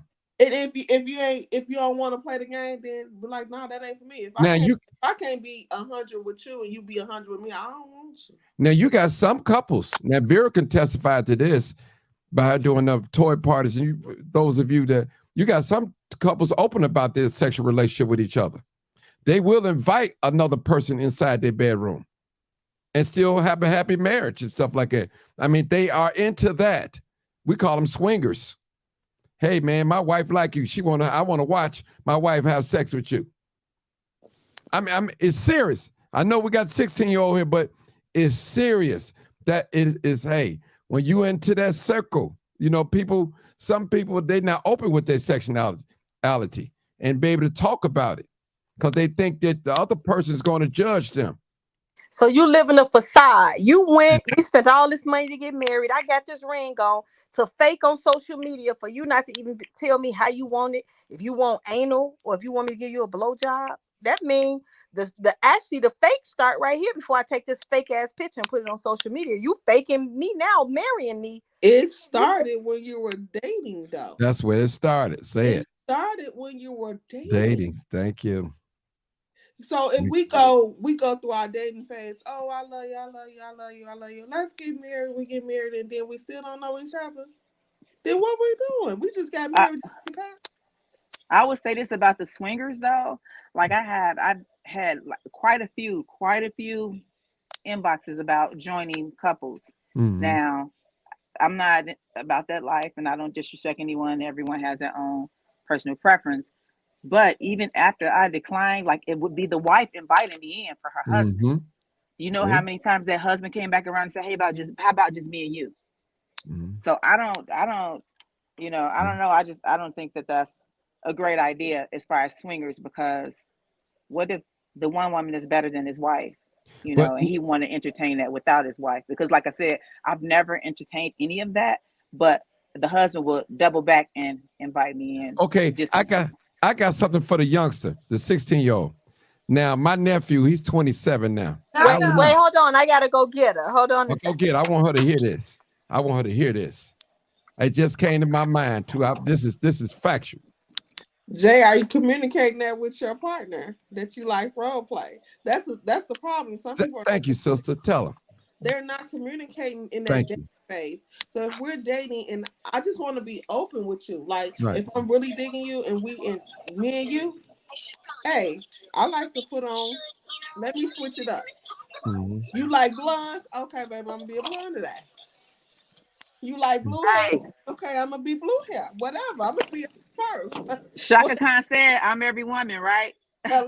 Shaka Khan said it. Hello. That's right. What's your name, sister, with the glasses? Me? Yeah. We both got glasses. Me? Not you. I know you married this other sister right here with the braids, the dread. Oh, T. My name. Everybody called me T. My name is Salika. You know a lot. You know a lot. Hey. You know a lot. Hold on a second. Hold on. Here go the 16-year-old. She just asked me, "Can I curse if I need to?" Hey, 16-year-old. Let me just tell you something. Mm-hmm. I have a 27-year-old, 28-year-old nephew. He went to jail, I think, when he was 21. He had a young girlfriend. She was probably 17, 18, 19, something like that.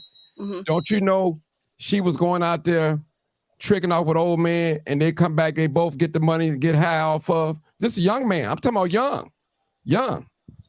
Now, just the other day, it was a 13-year-old young lady on Facebook ran away with a 22-year-old man. He took her from state to state. He wasn't trying to take her to church. He wasn't trying to pray with her. What do you think he was trying to do? Prostitute her. This in your day and time now, youngster. Because he's a pedophile. She was groomed. You know what I'm saying? Okay. But I'm just telling you, this is a young man, though. And you're around your age bracket in a sense. A young lady. She left her home to run off with this 22-year-old boy. But that wasn't, she's not an adult making that decision. She was groomed. But I'm just saying, it happens.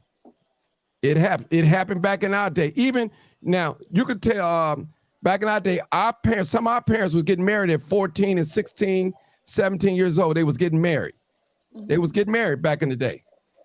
It's not happening right now at 13, 14. It's not happening. But back that did get married back in the day and divorced.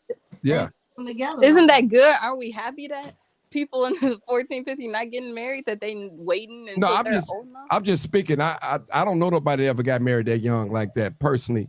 My generation got married that young. Right. And and they was married for over 60 years before they passed away.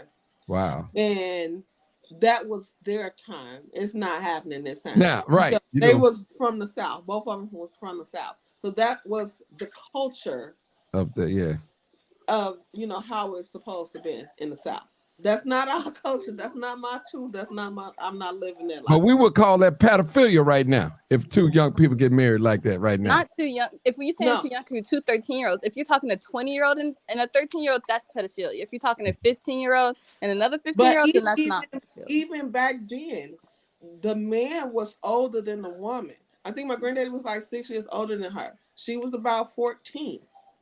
So if she was 16, he was 20. It was arranged. She was not to leave that house until she was married. So that was them. And I talked about that with my grandparents. I'm like, in my time, that's called statutory rape. He's gonna go to jail for at least 10 years. I'm like, so it's not how we do things now. I know, I understand, but right. That's why I was just bringing up a point. So she was saying a lot of things are done different, which yes, but it's some things still the same, because my nephew, he was pimping his girlfriend out. She was going to have sex with an older man. They'd come back and pop pills and smoke weed and drink with the money. Well, she's a victim. That's not, they the same. How was she's a victim? But she may not be a victim, though. No, she is a victim because 13. No, we're the parents that she was groomed. There's some that happened that altered your brain chemistry and make you think that that's okay. That's not, oh, she's not a victim. No matter how you put it, No, she I was wasn't talking about manipulated the into 13. that. I wasn't talking about the 13. I was talking about my nephew girlfriend. That's what I was talking about. She wasn't no victim. He got a baby by her right now today. He haven't seen since the baby was born. So You know, is that the 17-year-old and the 20-year-old? yeah. I still think that any range where y'all at, in my opinion, anything past a 2-year range and y'all are not in your 30s is weird to me. Why does a 20-year-old want anything to do with an 18-year-old? You're in two different stages of your life. You in college and she's graduating high school. It's just weird to me, in my opinion. It may not be illegal, but it's just strange. Yeah. Just keep living. Just keep living. You're going to see more of that. Seriously. Yeah. But it's happening. See, I think in the Black community, we in a denial of a lot of things, not just talking about 60-year-old, but a lot of things that go on in our communities. It was like a lot of pedophilia going on, incest going on in our community. And a lot of times our parents taught us, well, go on the house, stay in this house. You know, everybody knew Uncle so-and-so was touching little babies, but grandmama still protected him, and all that. Go down the basement. You know, you come from out of that basement, kids down there, come on up here where we can see you. They know that man get a problem, but they still allow him around little babies. But we don't want to talk about that either. Those are some of the things that going in these inner families. Because most of these women that's been sexually assaulted is probably by a neighbor or a family member, most of the time. It's quiet on that, but it's the truth. Yeah, because when you start talking about that stuff, you know, you got a lot of parents on the line. That's very sensitive. Yeah, but it's the truth. It need to be told. It's facts. I'm gonna say this. I'm a dear. No. Yeah. Uncle Bobby, if you touch one of the mans, Uncle Bobby gonna be 6 foot or in jail. Yeah. If you want this leg, you want to go to jail. Yeah. But we're not even talking about now. That was so common. Yeah, that was so common. That was a generational curse that people had on their families. Yes, and it's still a generational curse that right maybe now. our mamas is not talking about. That is so common. Say it, sister. Yeah. So sometimes we just gotta watch it and teach our kids better. Social media, my 16-year-old or my 11-year-old grandbaby about to be 11, they can actually see what porn is, and we had to go try to put some aluminum foil on the TV antenna to look at spectrum to try to see a leg or two. We cannot actually hold them. They can see everything. So actually their innocence is taken, to me, more than some of our parents are, because they see too much. They know how to pop a pill. They know how to make a pill. They know how to see film now. Everything is right here. There you go, huh? They definitely is exposed. Yeah, definitely is exposed to too much. And TV, Have a good night. I talked to somebody a couple weeks ago about TV, as they have to put homosexuality on TV. Every HIV commercials all the time. Every TV show have somebody a homosexual on it. But or fluent, as they call it, fluent.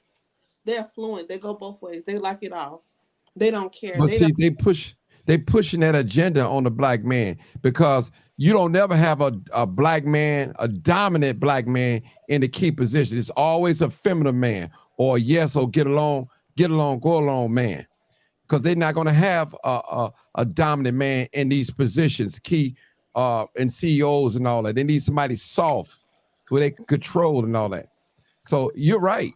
They're showing, even with the HIV commercials, everybody know you don't have to be a homosexual to get HIV, but they still pushing that same agenda. You know, you could be a heterosexual and get HIV. Period. You got some people right now that's going out there having unprotected sex, as long as they, just unprotected sex, because they figure like, well, hey, she ain't gay, I ain't gay, just because. Well, she look healthy. You can't do that. The 16-year-old backing it, and that's why education and seeing these things on TV is so important. Yes. How many people do you know that have depression, anxiety because they don't feel accepted? Showing that homosexuality is okay and you're not wrong because of it is good. And so showing that you can get HIV no matter what is good. Like in school, we learn about it. We learn about what sex is and ways have protected sex. And if you don't want to have sex, that's okay too. Because now teens, if they do decide, hey, I'm going to have sex, they know how to have protected sex. They're not going to get teen pregnancies or STIs. They know how to take proper precautions because of it. And also, I work in healthcare, but they don't. They're not protecting themselves. They're not learning that. They learning that it's okay to be free. But I mean, if a kid wants to do something, they're gonna do it no matter what. Y'all can say if I'm wrong or right, but y'all know everyone in here has been a teenager. If you want to do something, you're gonna do it no matter what. You're gonna find a way to do it. And from the area I live in, it's been shown that it's scientifically proven. You can look any statistic. Education works. If you want to teach it or not, it works. Teaching abstinence. Education does work. It definitely does, but it has to be correct. We can't be like, what's our old president giving false information. Exactly, I agree with that. If when you give I think 16 the correct word is education does work, but it has to be applied. You could know it, but if you don't apply it, then what good is it? That's all I'm saying. And you're right, education does work, but you have to apply what you know. I mean, but we see it's scientifically proven. Its statistics have been done all around the country.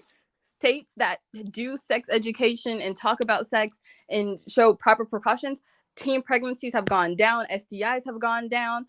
But states where it's not, like we see in Texas, they banned abortion, and now more unsafe abortions are being done, and women are dying more likely because of unsafe abortions. So we know education and giving teens, not even just teens, people in general, even people of lower classes who don't have this education or don't have these proper things to stand up against these issues, it helps just talking about it, letting people know, okay, this is normal, but you need to do this correctly. If you mess up, then that's on you, but I'm giving you at least the tools to try to do right.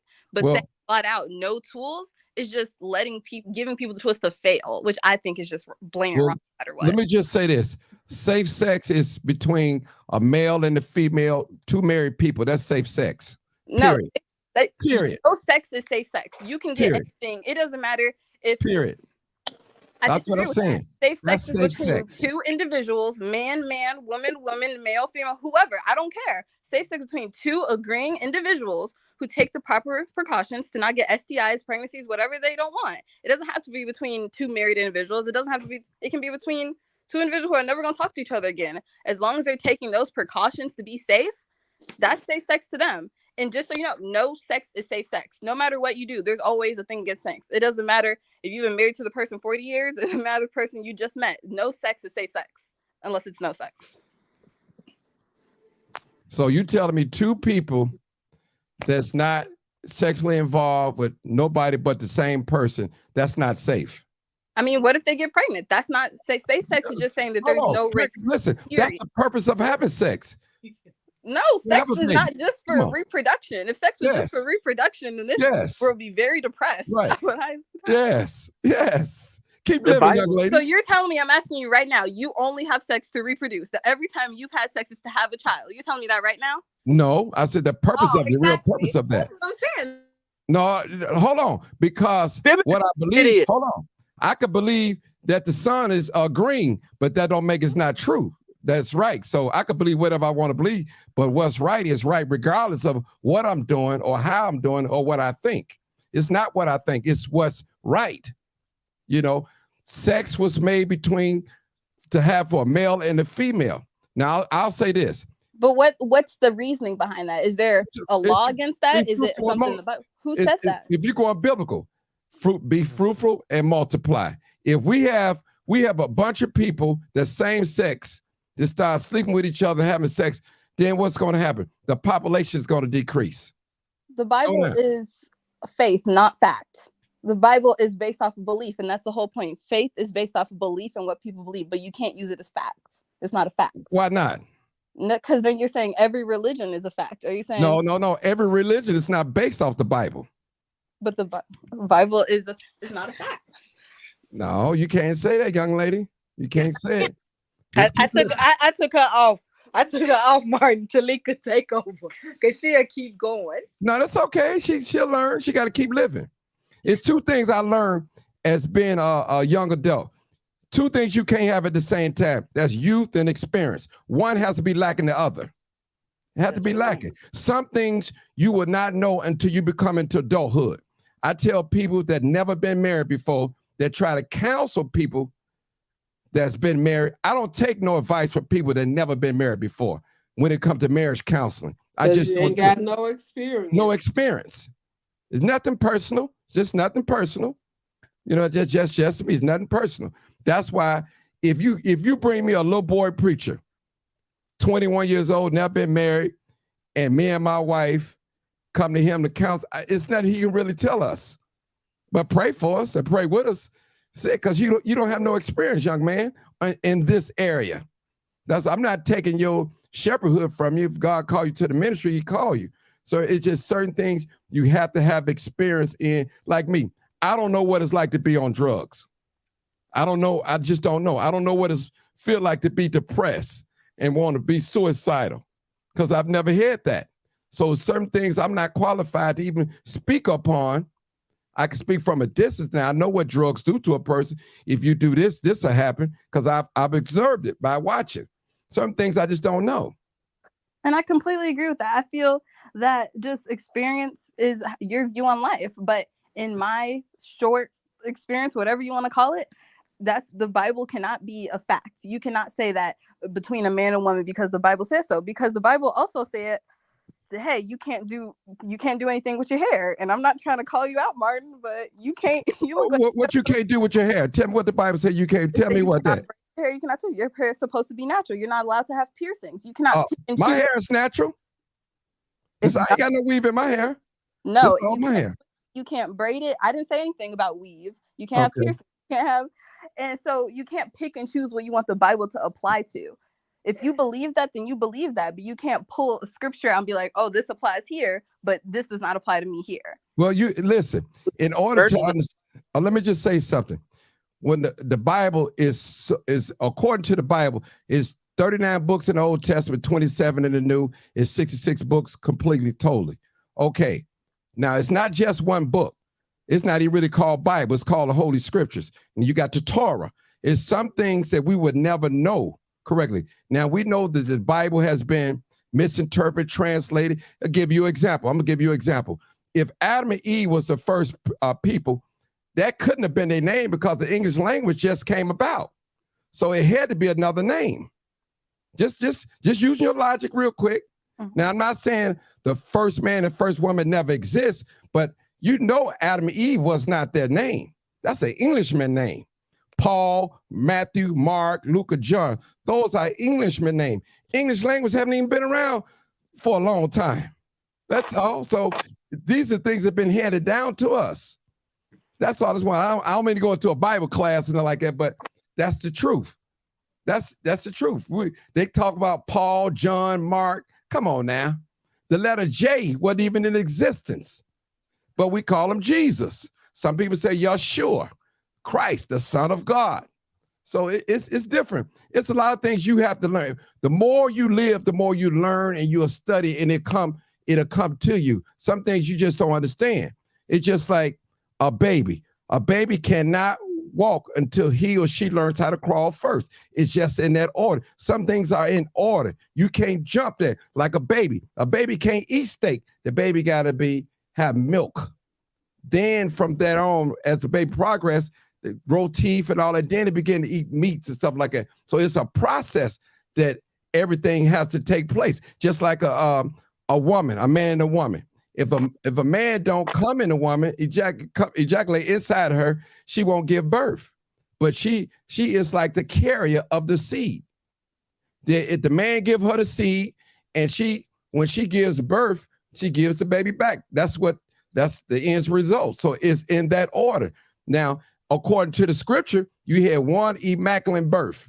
According to the scripture, that was of the Holy Ghost. Now, whether you want to believe that or not, but that story was told centuries before it was written in the scripture in the Bible.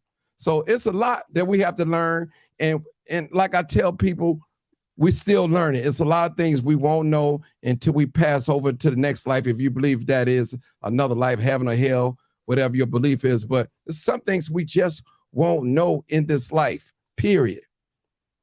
That's all I'm saying. I understand you, young lady, because like I told you, I was 16 before too. But you'll get it. Just keep living. I'm not trying to dominate the conversation, but just keep living. You'll understand some things more older you get, more mature you get in life and see things. Now, right now, it was somebody else. I have a Devin. Can you unmute yourself? Did you have something to say in regards to this conversation?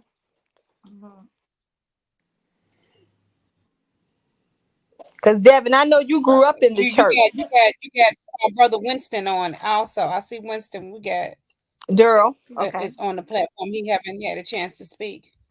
Okay. But can I just catch with Devin real fast? Thank you, Daryl, for joining, for jumping on. But Devin, can you unmute yourself? Because I know you grew up in the church. So this subject may be a little sensitive for you. Would you like to say something?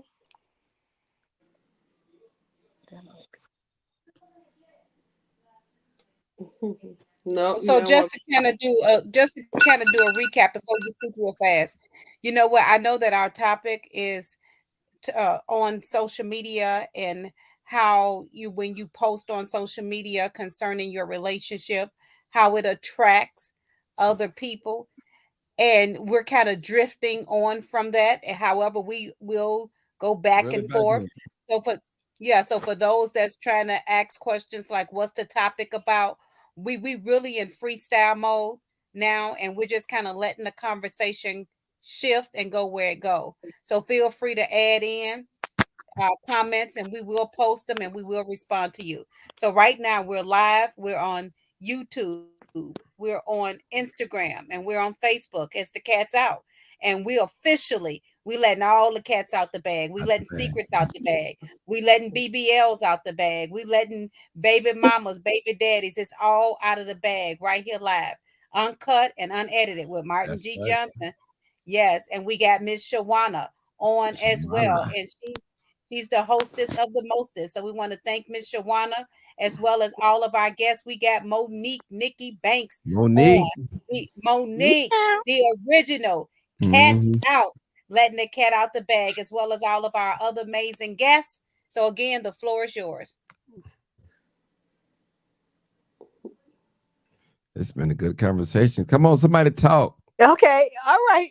Right now, I was going to unmute.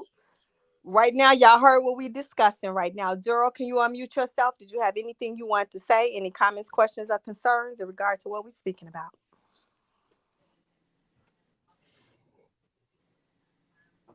Oh, Don't be I scared. They're hear. Oh, scared. don't be scared. Don't They're scared. He be don't want to scared. talk. I No, know. not at this time. Just give me 5 more minutes and I'll come on in. I know. Just get it together. Go pop that drink or something. Go That's pop right, Daryl. Let a man be swift to hear and slow to speak. Oh wow, really, Martin? That's how you do. You get another man Yeah, you go on. to church, so hey, he know what I'm talking about. All All right, right. Talika, go ahead. You got it. Talika, what you have to say in regards to all of this? I mean, I'm agreeing with Martin over here. You gotta have experience. Life brings experiences, right? Right. So you can't, in my opinion, you can't really comment on a topic that you have no experience in. Well, one thing it is right now, honestly, we are blessed to have I have three generations in front of me. I have a daughter that's 16 and one that's 33. Right now, we know that, but that's their truth at their age. So we can be educated as to what's going on in their mind. So only way we can find that out is to let them get it off their chest and let them speak. So when you hear them, you like, oh yeah. Considering where I work, I don't know if Sonia is still on the line. Where we work, I've been at this job for 19 years at Cook Okay. County Juvenile Detention. They stated I used to teach STD classes to my boys. They said, I say, tell me how you get an STD. They said, well, Miss T, I go in my ear. I get some earwax. I put it in Uh-huh. her vagina. And if the earwax burns in my finger, I know she has something, so I don't have to use a condom. If the earwax sizzles in my finger, I put a condom on, or I make her soak in True. pine sol. That's what I heard. I So heard that too. honestly, I don't want anybody to think, oh, that 16-year-old don't have any control. This is how they think. So we need to hear how they But think so we I can was pay. taught But that they too. was No, I'm taught 50, that. I was no. taught that Bag too. back. I'm They He said was 54. taught that. fine saw. They was taught that. They were taught that. This ain't Wait a minute, new. hold That's on. not I new. missed the pine saw. The Pansol was, I said, okay, where did you Can get a young lady? Pansol get rid of a STD? No, the Pansol was to the get rid of earwax. smell. To Because smell. they said, I said, well, what if she smells? They said, oh, we take care of that. I have her, I make her some Pansol water. And I said, that young lady had a I nerve to never get heard in that that one. water. They said she gets in that water and soaks in that water if she smells. Okay, well, that means you shouldn't sleep with her, because that means if her smell and her vagina is that strong, why would you even lay next to her? Well, I got rid of it. No, you masked it. You didn't get rid of anything. And the average boy that come in there has something. They have something. The gentleman just said somebody old told them that. Is that an old comment? I want to know, where did that come from? I heard that when I was younger. Exactly. Somebody old told you that. I heard that when I was younger. Yeah. If it's any woman that does put Pansol and soaked in Not her the Kool-Aid with Pansol. the I ain't hear that. Pansol, But let me know, because you I know heard what, my about the mama ain't earwax. give me that. I ain't get that message. Now, we may put some vinegar or some ginger in the water, but Pansol, I ain't you heard mess that around, one. put some bleach in there. Then what kind of poo nanny you got? She gonna have an STD if she a tough one. She has a tough. That's okay. She can leave it in the water. If it's smelling like that, she should just leave it in the water. Man, listen. I smell anything, it ain't going on with me. My body gonna shut down. Period. So right now, this conversation leads to education. When you have a 16-year-old that say, and I want my daughter to know, I want her to have a voice. And I tell her, I need you never to allow anyone to take your voice. If you don't know and I don't have the answer, I need you to look it up. And when you find out, you come back and tell me. That's right. That's right. That's right. But you know what? Let me just say something too. Even when I think personally that parents should teach their children about sex education instead of the schools, because I believe if the parent teach them, they'll get the right information a lot of times. Most times, I'll say that, because we got people that's in drag now, right there, drag transgenders that's teaching our young preschoolers in drag and teaching them how oral sex and all that. That's it, especially here in the state of Illinois. That's it. They passed that law. That's it. They can teach them that. Did you guys know too that a teenager, I think up to 12 years old, don't need a parent's consent to have an abortion at all? A lot of us don't know these things. These things just slide past us, and we don't know the information that's out there. It's any age the woman can conceive pregnancy. She does not need a parent to consent for. Okay, it's any age. Okay, well, in the healthcare world, she is legally an adult and can make her own decision. Well, she get a ride home on the bus, because if you don't tell me, if the doctor don't tell me it's she not coming home. The doctor is by law cannot tell you. Tell the truth. Yeah. Well, it's called, believe it or not, I transport, while they're locked up in jail, I transport, the youngest was a 13-year-old. So yes, I already know pregnancies are terminated everywhere, because I will take them, and I have taken them and dropped them off and waited while they took, when we went right back to jail. It was crazy because they was in shackles and handcuffs. They did what they did, and I dropped them right back off. So I do understand. I got a quick question though. What? My daughter is 10 years old. Where are you getting drag queens teaching sex ed at 6 years old, sir? Please tell me. Okay. All right. I'll this is what I'll do. I'll give you some information on, or matter of fact, you could just Google it. You can Google it. They got books that here in Illinois, Chicago, they have books. But a book is different than an actual. Hold it. I'm going to tell you. They listen, they allow them to come in, transgenders. I call them drag queen. That's an old name, but transgender, that's what we call them, transgenders. They are allowed to come in and teach our children, youngest preschool, and read books to them and talk to them about sex education and all that, oral and anal sex and all that. It's the law. I'll give you the information. I'll send it to Vera. On changes in your body in 5th grade.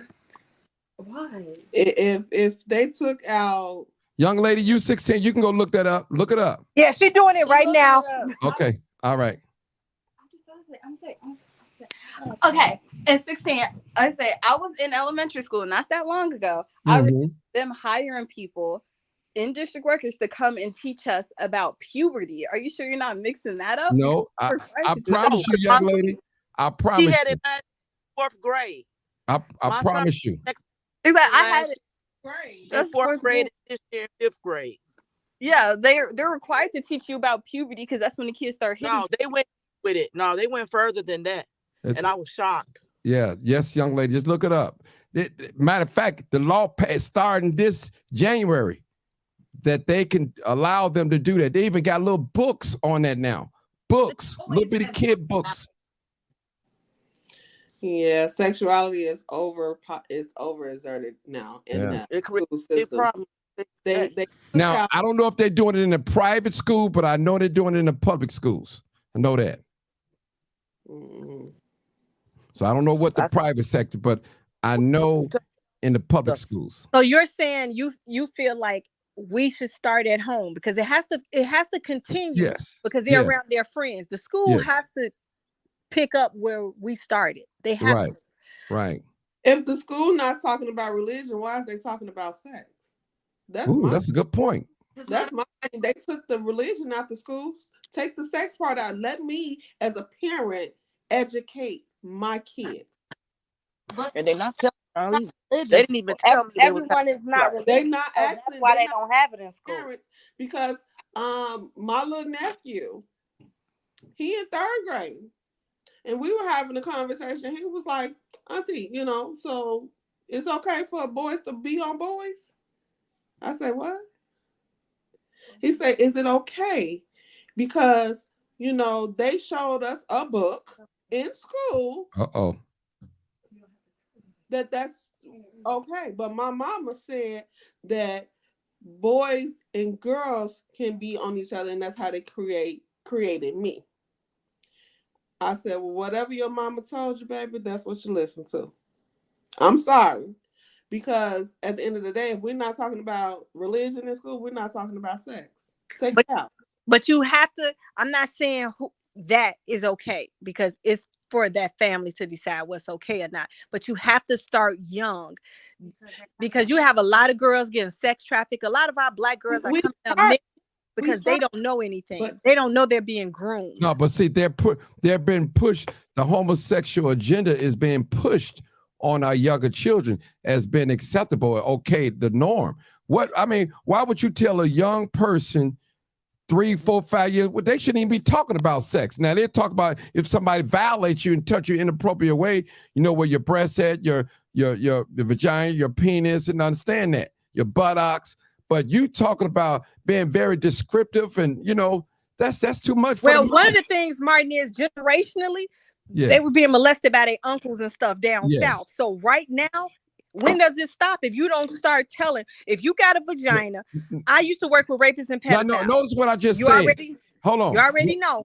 I'm not talking. Listen, I agree with you on that. But pushing a homosexual agenda on somebody, another female or male should not be interested, freaking or land with another male. You shouldn't teach that. That's too. I don't think that they should teach it in school. Right. So that's all I'm saying. in my house, at that younger age, no. That in our beliefs that a man and a woman should be together only. Who are you as a teacher to tell them otherwise? If in my house, this is my belief. This is our belief. This is our family beliefs. You're neglecting what I'm saying to my child. That's not what you're supposed to do. I agree with what everybody's saying. And, I feel that maybe it is a little bit too young. But y'all have to understand that these kids now, my daughter is 10 years old. And she's already been introduced to that because you got to understand the kids talk at school. So it's like, oh, well, can I come over? Oh, well, yeah. My mama and my other mama. What do you mean your other mama? Oh, well, they lesbian. So they know now because it's a thing. It's a norm. It's a norm to have a man and a man or a woman and a woman at home. So if they seeing that at home, they finna go at school and talk about it. And I believe that's where the schools okay, well, this is becoming an issue. So we need to address this issue. Yeah, it's definitely young, but at 5 years old, your mama and your mama may be together. So that child may understand that But at the end of the day, it's other But that kids that need child to learned that understand that as from well. their parents. Right. Their parents told them, hey, mommy is with a woman. This is your other mommy. So not the teacher, not somebody that they coming in reading books. It's at home. So that's what I'm saying. Let me instruct them at home versus you as a teacher or an instructor telling them different.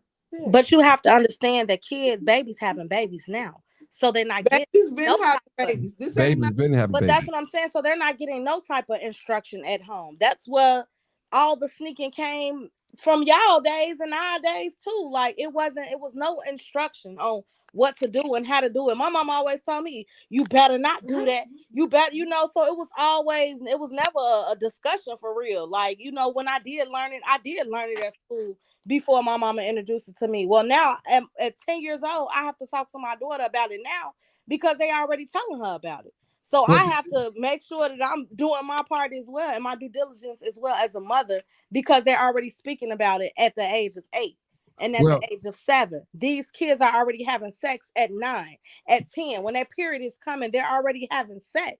Like, this is all over the world. This is a normal thing. These kids are having sex at 9, 10, 11, 12 years old, sometimes in the school. I just heard one of my friends, she just took her daughter to the doctor and she found out her daughter was having sex at the school. At the school, they having sneak ups and link ups at the school during special events and stuff like that.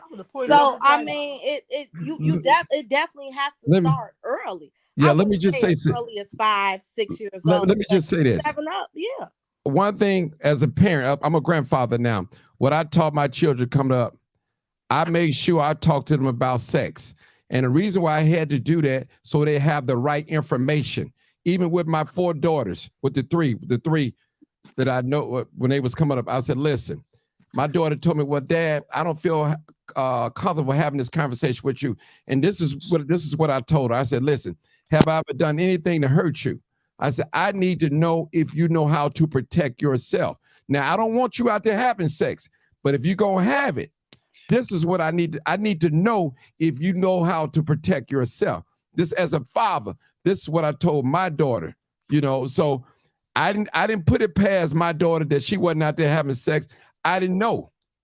So I had to educate her before somebody else educate her because I knew I was going to give her the right information. And a lot of times we have to be careful when we allow other people to teach our children about sex and they may not get the right information. And so that's why schools aren't giving them the correct information. I'm confused. Okay, give you an example. It's a lot of books that I've read that has not had the right information. Especially the Black history books, honey. They are not correct. Never. Because in health class, they definitely give you the correct information. No. I definitely learned in health class for sure. Not necessarily. I'm in the health field, and some of the books that they have nowadays, it's like, what are you doing? That's not it. Now we got to re-educate them. Like, because they allow people to publish things without facts. I mean, because anybody can write a book. What's a book? Absolutely. Absolutely. And that's what they teaching out of a book that somebody wrote without fact checking. Right. So what do you feel is a good age to tell the kids and talk to them? You listen, I started them off young.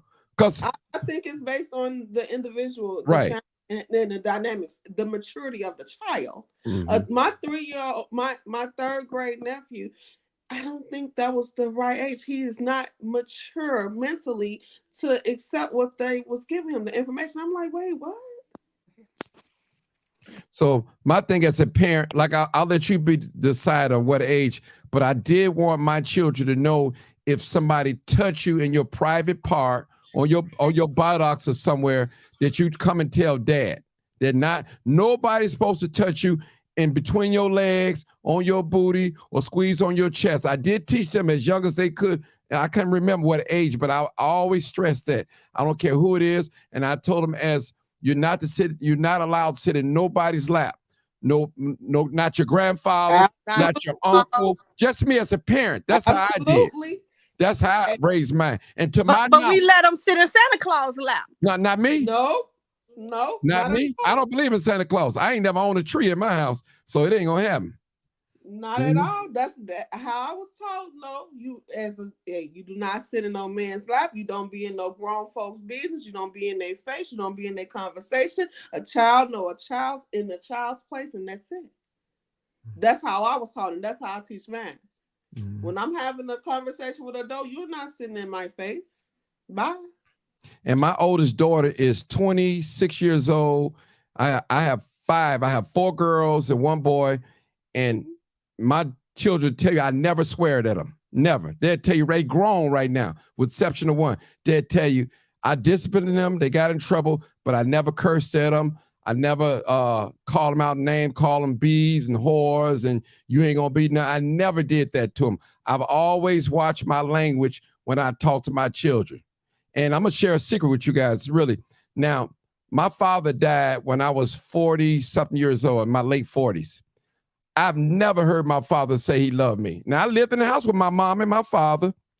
I can't even recall my father ever embracing me and holding me. You know, I can't even remember that.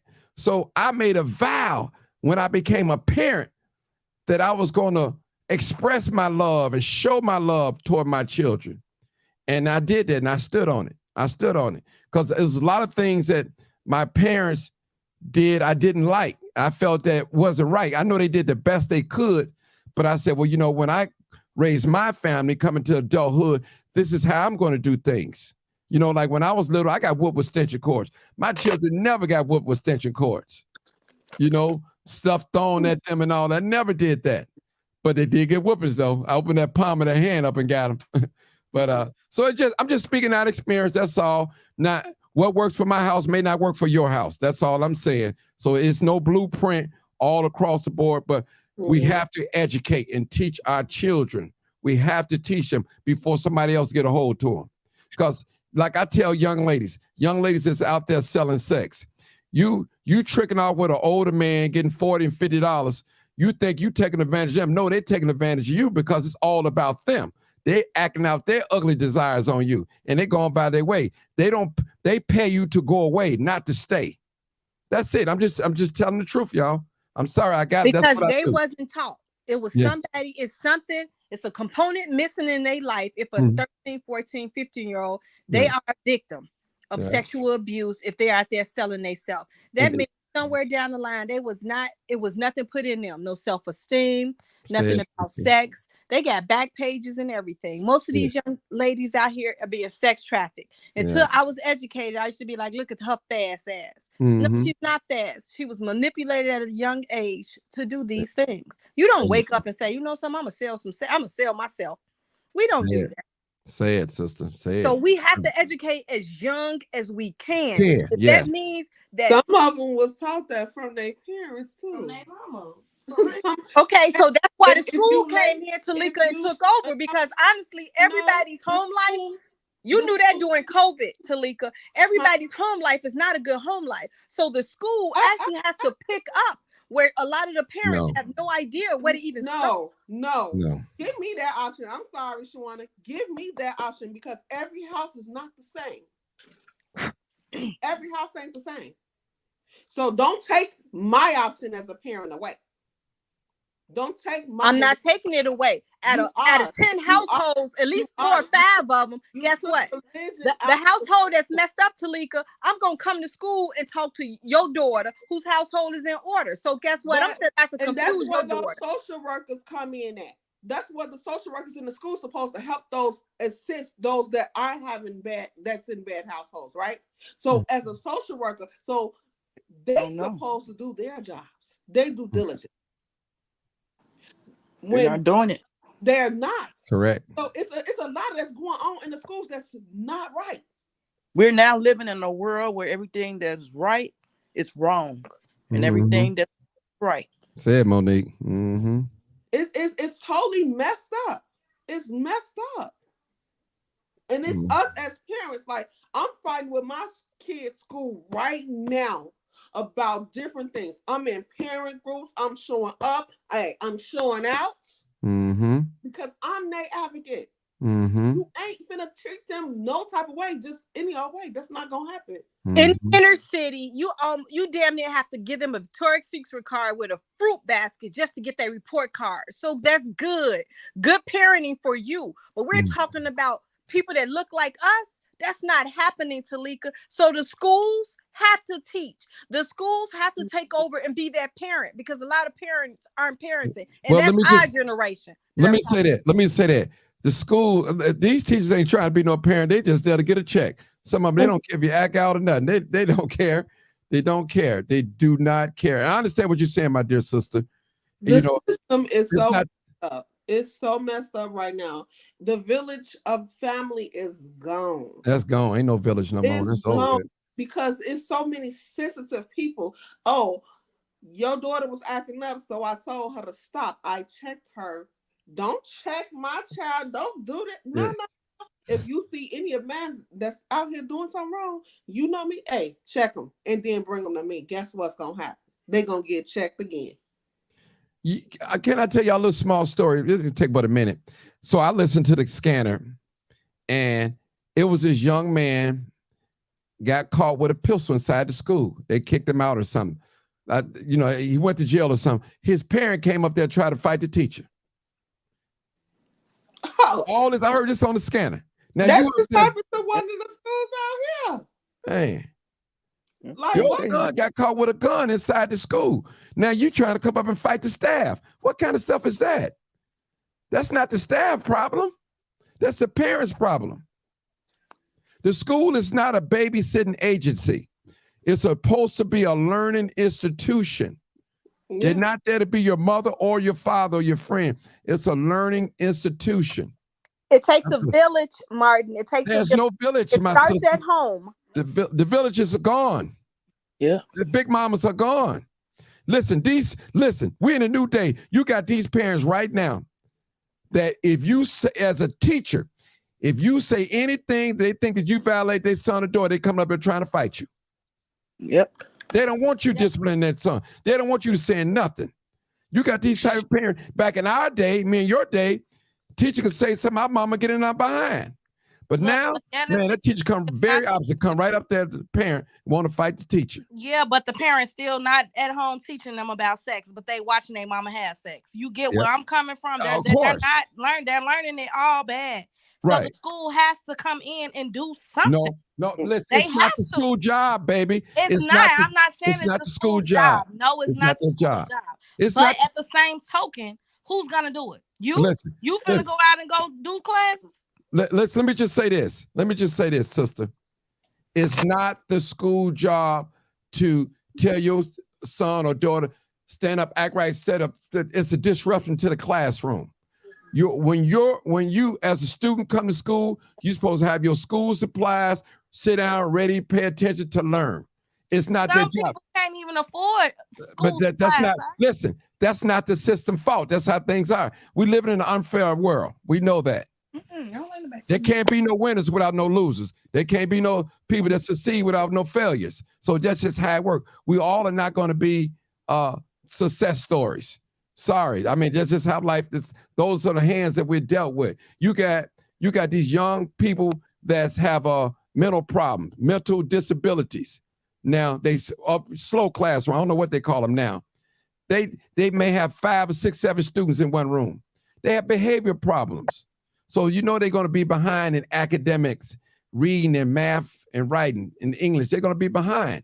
So, but start at home though, and if the home ain't doing it, then what do you do? Well, some of these children don't have homes. They live in foster homes, foster care, stuff like, and group homes and things like that. So it's not the school fault. That still ain't uncommon though. Right. It's not uncommon. I'm just gonna go back to when I was in school. We had to pray every morning. And when it came to health class, it just taught us about our bodies. Anatomy. Not about men and women or woman on woman or man on man oral sex or oral sex. It did not teach us that. They are exposing these kids too early to a lot of this stuff. But so was the internet. Yeah, but Exactly. And you as a parent, and if supposed to monitor that. Yeah. households don't have the parental control over their youth, so yes, they may be exposed to a lot more, right?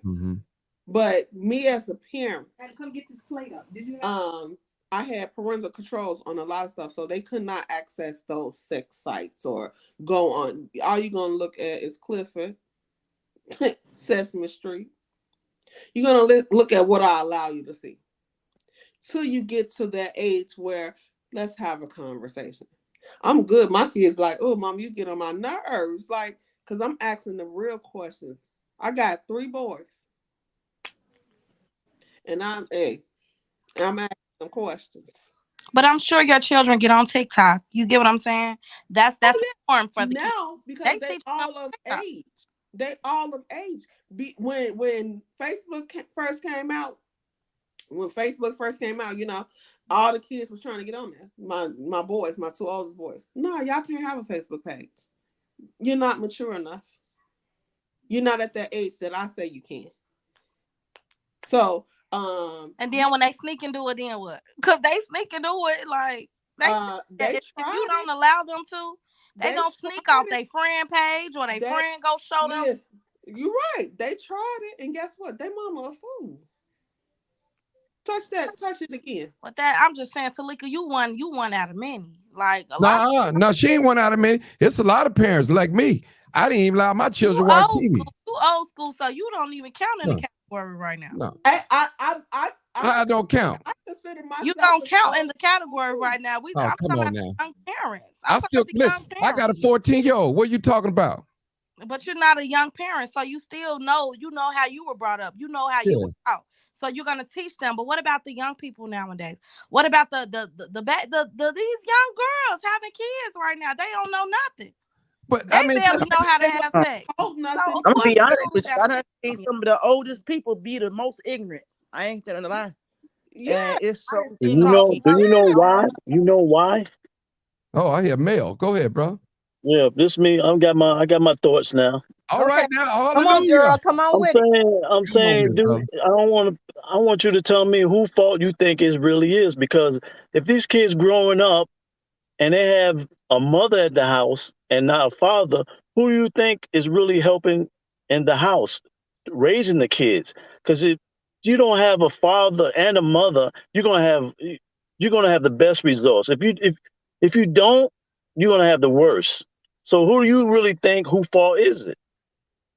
Why these kids acting like that? You tell me. It's honestly to say who to blame, because no. The kids listen. Because the kids at the end of the day may be outside selling drugs and they mama know about the parents. You know, I'm old school, but I know a lot of young schools too. I know a lot of kids, but you cannot point the finger on these little kids. It's the parents. It all depends who you grew up with, who you around with.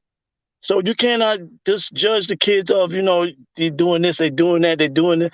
It all depends on the parents. If you're around your parents and your father, you're gonna grow up. If a 16-year-old girl is having a baby and her boyfriend too. And her boyfriend is 15, and then now they don't raise somebody because they had a child young. Right now, it's not the same. That's what she's saying. The average Black inner city household got PTSD. You got only one parent. They've solved mental health issues, because one thing in the Black community, we don't talk about mental health. We say go pray. Whose fault is that? You're still not telling me whose fault is that? It's everybody's fault. And that's why we say all of ours. It takes everybody. So we need to sit down and talk. That's all they need to do. The parents. I mean, like you said, the girls gonna go out and have kids and stuff like that, and as they go out, they learning that from somebody, not their dad. Mother. So come on now. Your 15-year-old mother. You're absolutely right. They're learning that, and that's what we're trying to figure out. How can you, as a community, help? What can you do differently? We know that this is an issue. Now we need to figure out a solution to this issue. What can y'all do? There's a lot of people at church. They go out and mentor these kids. They go out and get kids, and they bring them in their family. I mean, mothers need to do that. I don't see mothers doing that, because the guys going out we be at church and then they say, "Hey man, I want you to I'm gonna raise you with my kid." So they be with that kid until he's like 18, sometimes 21. I And don't see no lady sometimes what doing that. and it's all church people good now. And some people just doing it for the check. You gotta understand what's going on. Like, yeah, I don't know. Well, so who fault is that? It's all of our fault. I'm gonna give you an example. I'm gonna have Martin No, say. I want you to I'm tell starting me to talk who. like Martin. I'm gonna tell you now. Tell the truth, shame the devil. Tell the truth, shame the devil. I got something to say. At my job, I took a young lady to the hospital. I had to take her because she had a tampon stuck up in her because she didn't know after she had a period, she continued to have sex. The tampon got stuck in her. And then they had to have it removed. That room smelled like wolf pussy and hot dog water, plus some other stuff. So right now, somebody did not train her, even to hygienic wise, how to take care of her body or herself. So it's everybody's problem. When they come up in there, now we become their parents. You telling me you're going to let a correctional guard or somebody else in a correctional setting teach your daughter how to hygienically take care of herself? I have to tell them, honey, you got to soak that. You have to wash that. You don't have sex with a tampon, you have to remove that before you do that. They come in there 13, smelling like they've been having sex since they was 2. So we're just saying it takes everybody they come in contact with should give them some type of advice, some type of reasoning, and some type of knowledge. Instead of judging, instead of saying everything you're doing is wrong, give them some advice, give them some ways to help, send them somewhere. Let me say something. Let me say something now. Listen, let me say something about judgment. It's nearly impossible not to judge a situation. Judgment is nothing but an opinion. That's all. We all judge in one way or another. So if you come at somebody and you're trying to correct them, you have to tell them what they're doing wrong. This is the proper way you do this. But their generation don't like advice because they know everything. I tell my kids all the time. They ain't been at no time. No, they don't know nothing. They still wet behind the ears. Everything, then I'm gonna sit right here. Yeah. And then they come back, well, mama. That's not the proper way to go about it. Why don't you try to figure out different ways to go about my way, my house, my way? Because you know it. If you combating, you debating with me, I'm experienced. You not. So if you don't want to listen to what I got to say, you want to think that you know it, and you go out here and you do it, and it's not the right way to do it, and you get yourself into some shit, that's on you. Because guess what? Your mama was trying to tell you. But what if they mama wasn't telling them? That's what we talking about. We're not talking about you, Talika. We talking about the hundreds of kids that come through. I can't. The hundreds of kids that come through your system, Shawana, one way or another, somebody was trying to tell them something, and they chose to do something different. I can disagree. I know my friends personally leave their kids at home, and they watch themselves. The oldest watch the kids, and you know what they doing? They outside lit, and they're getting watched on the camera, and that's how these kids get watched nowadays. So I disagree 100%. No, I'm saying those that come through the system, somebody could have tried to tell them something, and they didn't want to listen, and they wanted to do it their way, and they got themselves in a jam. I don't know. I don't agree with that. Well, let me say this. Everybody understanding is at a different level. Some people probably can't, it's like a young lady looking at a man. She see he well-dressed, well-groomed, nice shoes, but he a bum. He stay in his mama basement or whatever. You look at a person in a work outfit, greasy, mechanic, hand, nails dirty and all that. He got a big bank account.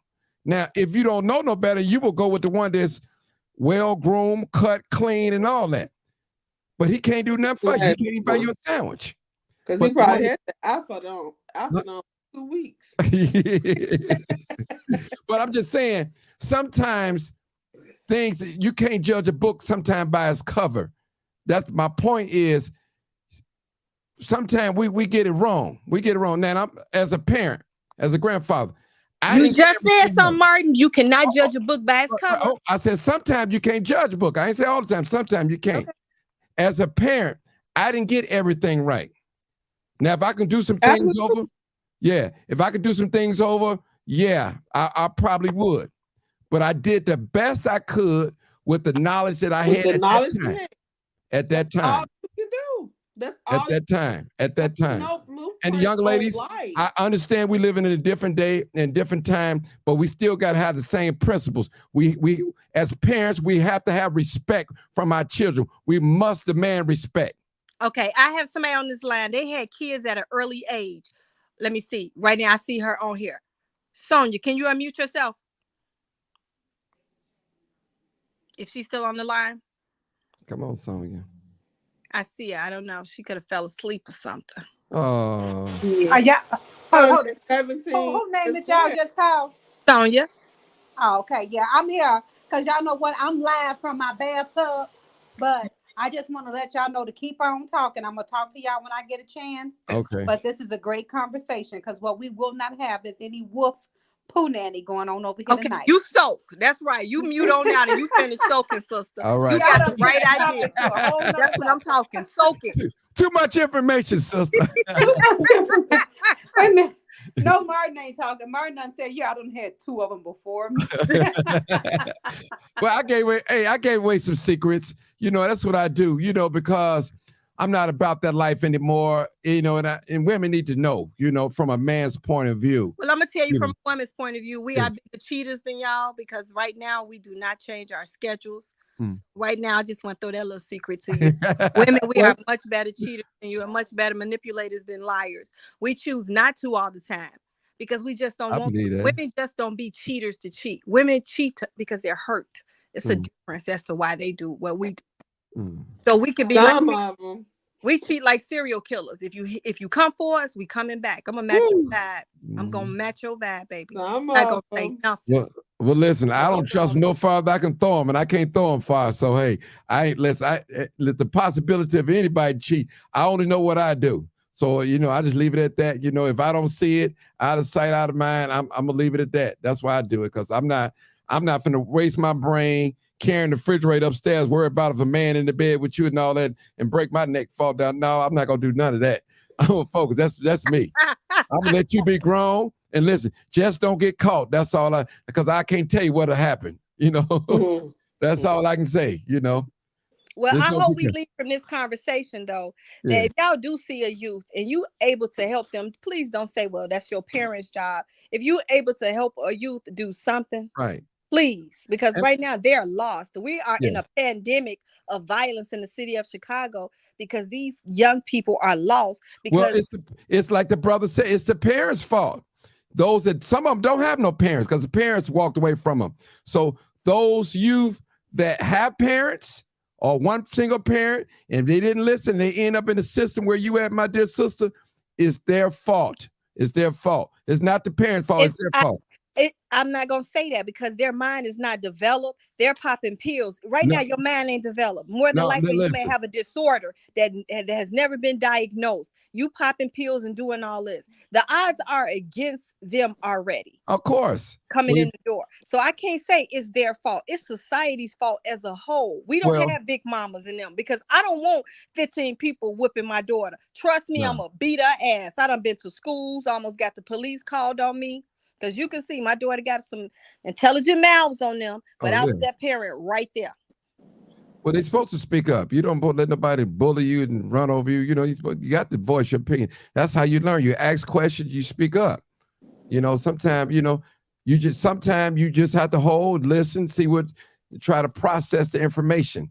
What's going on here? Like, okay, let me see before I speak. Let me see what's going on here. Like my church brother, he was like, well, let me just see what's going on. He processing the information, what's going on.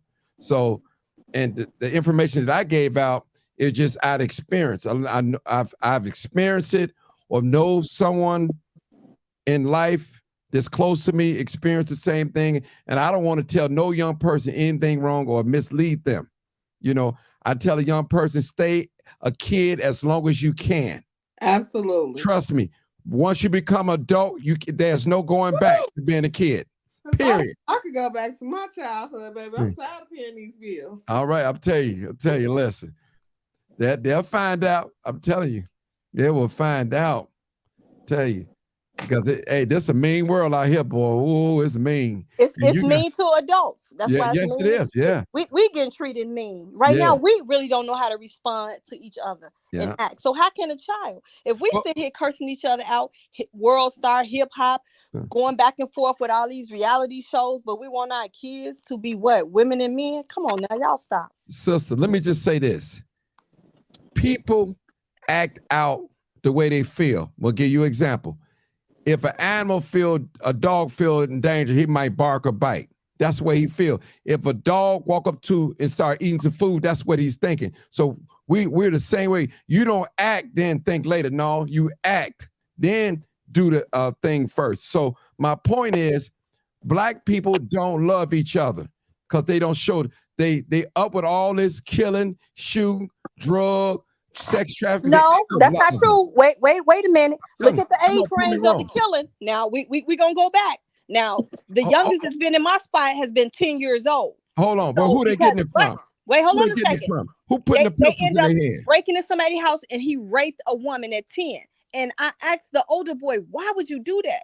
So he mimicked the behavior of the old ones. See, that's what I'm talking about. So exactly, but it's not black people, it's black youth.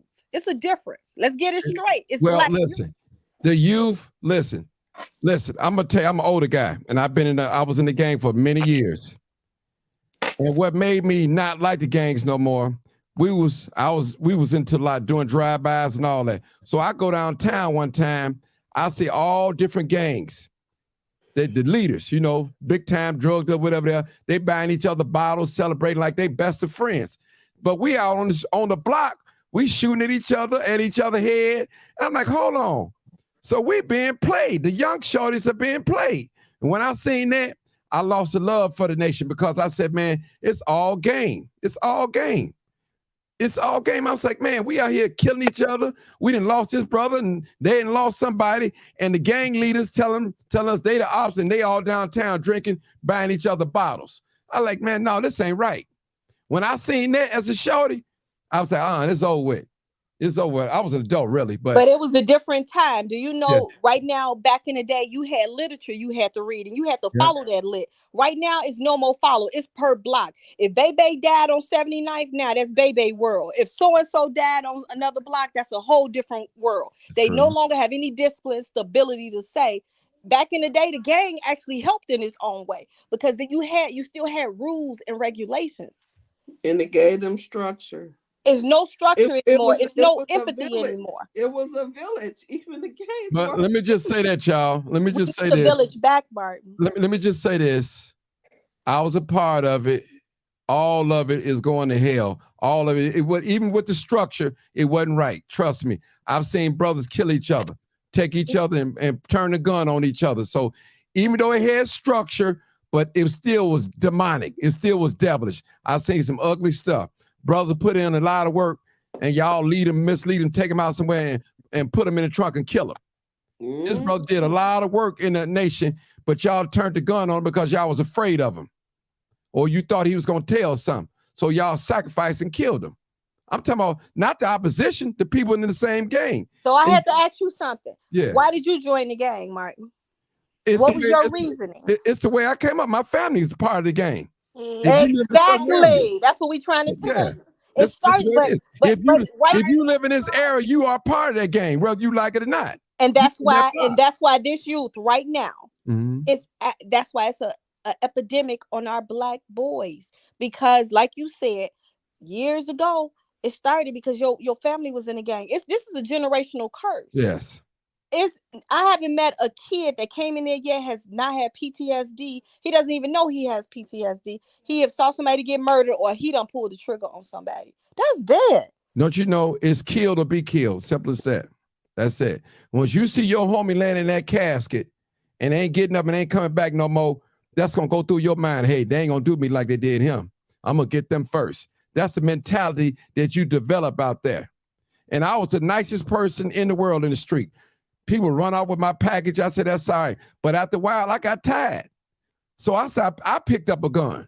You know what I'm saying? I ain't never wanted to do nobody in like that over them, but I had to protect myself. It was either them or me. You didn't have to. That was a choice. Just like Yeah. you said now, that was a choice because you could have took your ass in the house. That was something you chose to do, Wasn't right? that easy, sister? Exactly. But that's what I'm It trying to wasn't tell that you now easy. for this generation, Martin. It's No, not that wasn't that easy. easy. It's even No. worse for them. I know it's worse for them. It's worse. It's where it's a peer pressure too. The influence, is either they get with it or get ran over. Everybody want to feel a little safe, a little protection. If somebody jump on you, you want to have somebody you can run to and help you.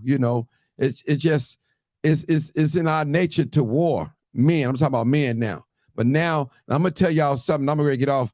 I gotta say this.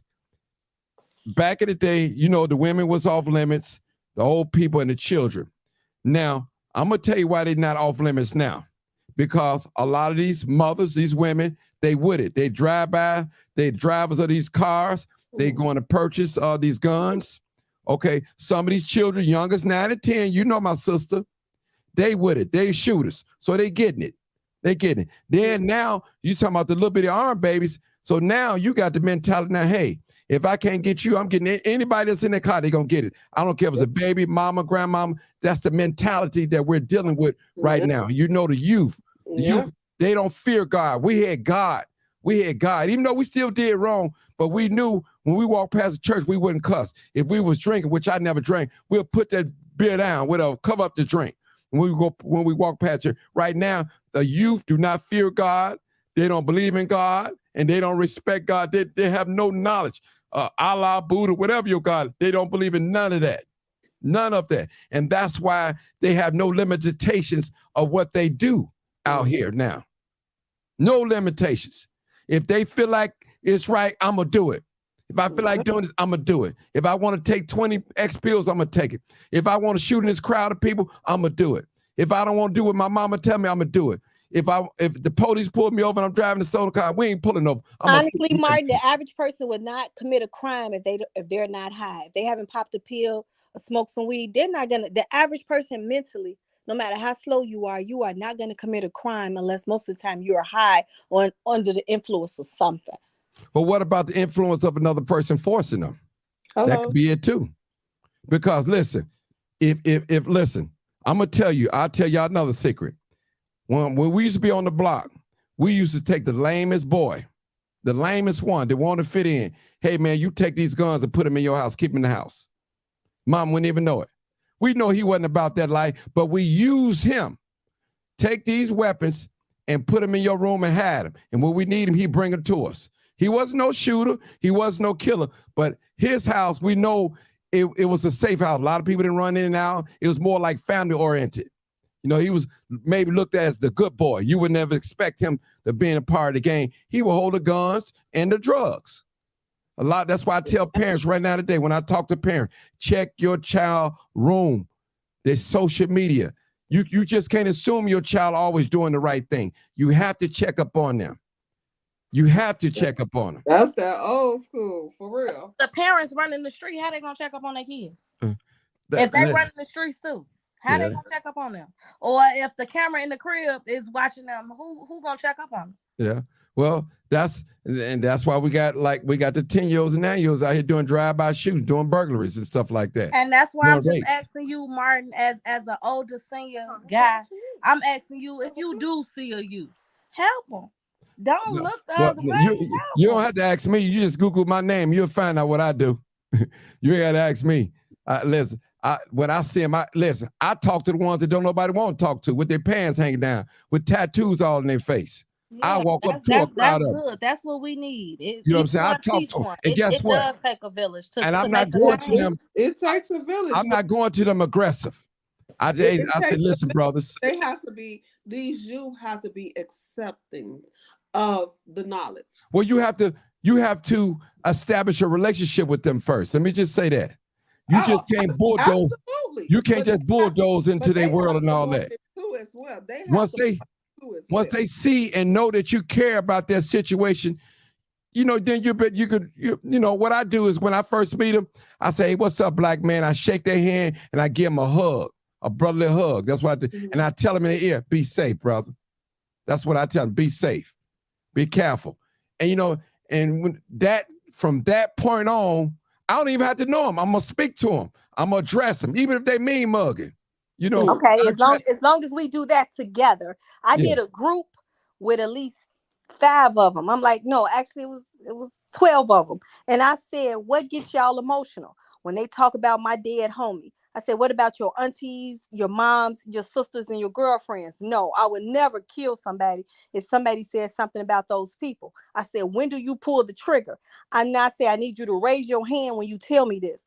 Who will pull the trigger and kill somebody if they disrespected somebody, one of their homies that's dead? And most of them raise their hand and say they would kill for the reputation of their dead homie. That young man out west, that baby, that 5-year-old that was killed because somebody went on Facebook, peed on his grave, McDonald's, yeah, I remember that. Yeah. and they shot that baby. So right now, I understand the judgments of what y'all saying, but y'all have to get in the mindsets of these kids to stop this violence, to know that you They will have kill to somebody. want the help.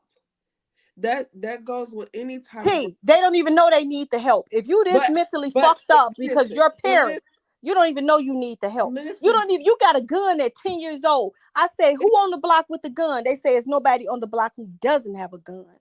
Absolutely, because that's what they grew up in. That's what they know. So if me coming in, they looking at me like, "Oh, you don't know shit about what we got going on." Bullshit. That's not true, T. No. Listen, I got 3 boys.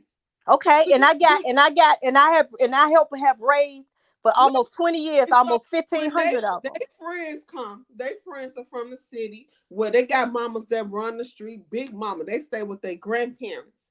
And so when me having conversations, because I'm have conversations, I'm gonna have real conversations. We ain't sugarcoat nothing. So if I ask you what you want out of life, is this what you want? You want to hold up the block with the gun and sell packs for him? You getting 10%? Is that all you worth? You go to jail? That's what you want? And they have to think, this is what I'm doing. Hey, I've been around the block. I know what this world is like. It will chew you up. And spit you out. You And in then I college. tell them, I say, that's because somebody don't look like you, that don't mean they don't know the knowledge that they're trying to give you. They're trying to give you some real truth. The only thing I'm saying, when you have an opportunity to teach a child, that's it. Your speech sound real good to me right now, but I'm trying to tell you, teach a child. They got to be acceptance to it, though. No, long as you release whatever's in you, that's all that matters. If they get it, they get it. They may not get it for 5 more years. I've saw kids later on in the street. They like, what up? Nothing. What up with you? None. What you tried to teach me 4 years ago, I finally got it. Yeah. All you got to do is release. That's any human. And I can tell something today, and you may not catch it until 10 years from now. But say it. Just that's all I'm asking you right now. If this call, we can't get nothing else off this call. I need you to, if you see a child, say what's on your heart to tell them. And when you finish, before you leave them, I need you to tell them be safe. And that's it. But you know what, sister, too? You're right. We got to have the right spirit, the right approach, too, when we go to them young people, when we talk to the young people, too. Because as being a man, and I consider myself as being a dominant man, but what I do, I humble myself when I talk to the young people. You know, I make sure my voice is low, and, you know, I don't want to front them out in front of everybody. I put them to the side, say, brother, can I say something to you? All due respect, no disrespect or nothing like this. If you do this, this is what's going to happen, man. If I were you, I wouldn't, you know. It just, you have to speak to them, you know, and they'll listen. And listen, I had some guys to see me pull their pants up, you know. Not saying that they don't never wear their pants sagging no more, just because out of respect that they have for me, you know. But they have to be approachable. You know, if God leads, they have to be approachable. They have to be approachable. You just can't walk up to anybody right now, because if the man got his hand in his pocket in his hoodie with his pistol on him, now I ain't finna walk up to him now. I ain't gonna lie to you. No, you holler, you can holler. What up, big homie? Just saying, be careful out here on these streets. We gotta use common sense too. I ain't say go like a nun singing a church song to him, but know this one, you street smart, T. You ain't crazy. You've been talking shit all night. What you can do is, hey, big homie, be safe out here, big dog. Look, I'm gonna say this. I'm gonna be real with you 100%. I ain't talking to some of these Negroes out here, because guess Well, I'm from the streets. Okay. Hey, I'm gonna just walk on past. Cause hey, I want my life. I want to come home to my kids. Cause sometimes they not accepting what you're saying. They think you know more than you trying to treat them. You try That ain't what I'm coming from. I'm coming from a humble spirit. But because you're not in the accepting spirit. You don't want to listen to somebody that's trying to help you. Listen. And you think I'm attacking you because they are sensitive. We know they soft as hell. That don't matter. I was shot. When the Book of Ruth come out, you will see my story. But in the meantime, to be laying on an alley in the dark on the west side because somebody tried to take me and my daughter's life, clicking sounds in my ear, I get it. But guess what? I still end up going there helping them. Still. So I understand what you're saying. Put your big girl panties on. And if you have the opportunity and God put it on your heart, then you need to open up your mouth and say something. Hey, I'm gonna come home to mine. Okay, hold on. I know she up at this shower. I know her cat is clean. The cat is out the bag. V, all right now. You ready to wrap this on up? It's 10:59. V, okay. Let's close this down. Yeah. Hey, I enjoyed y'all. I really did. I listen. I told myself I was gonna tune in for about 15 minutes, but I stayed the whole course. Thank you, Martin. You took it like a soldier. Thank you. I appreciate you. No problem. Hey, I love y'all. Listen, I tell you one thing. We might not all can agree on one thing, but we didn't disrespect each other, none of call each other names and stuff like that. And I like conversations like that because the scriptures say iron sharpens iron. So that's what I've learned some things today just by being on here with you ladies and gents. Thank you. V? Absolutely. Well, I tell y'all what, y'all definitely was interested in making sure y'all showed the cats out some love. So welcome back to the Cats Out Show. I don't know who all still on here, but look, y'all did the thing. So it's official, you guys. We here tonight with some of the amazing people. We let the cat out the bag. So shout out to all of you all. And we'll be back. As a matter of fact, we'll be back weekly on Wednesdays, waking it up on Wednesdays, letting the cat out the bag. We'll be live from Mandy's restaurant with karaoke, with poetry, open mic, comedy. So we'll be waking it up there every Wednesday from 5 to 9 doing some networking. I want to give it up to Phil from Buddy Bear Car Wash for being an amazing sponsor and making this show happen tonight, as well as all of our other sponsors that's coming. We have Martin G. Johnson, the crime chaser. Live. If you all safe do not out there, follow Martin G. Martin. Johnson, I the will. crime chaser, I will. yeah, you better look them up and you better ask somebody. We had Miss Shawana, my girl from another mother, my sister, and her amazing children. She handled it laying today. it down. She has her own talk show and her own network construction company. We got Daryl on tonight, and he's another businessman. You know, he's a man of few words, but he pack a power punch. We had my girl, man. I'm talking about the sister here. Wait a minute, what's her name? I'm in the dark. The one with the glasses on that's been speaking right here. I'm looking at her. From Heidi's like Flat T. Tree. She Yeah, right. infused The everything. old school. What name? My name is T. Man.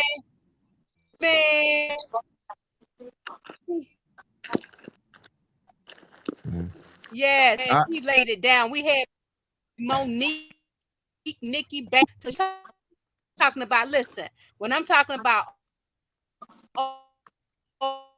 old school, you breaking up, original cats, I've been a ride or die for a long time. Always be a sister from another mother. We had my Kim always back. We from grammar school. She came in. If y'all don't follow Kim, am I breaking up? You say? Yeah, you're breaking up. Hey, Vera, I'm out here, y'all. I got to get out of here. Okay, be safe, Martin. All right. Bye. Okay, well, you know what? Good night. Good night. Good night. All right.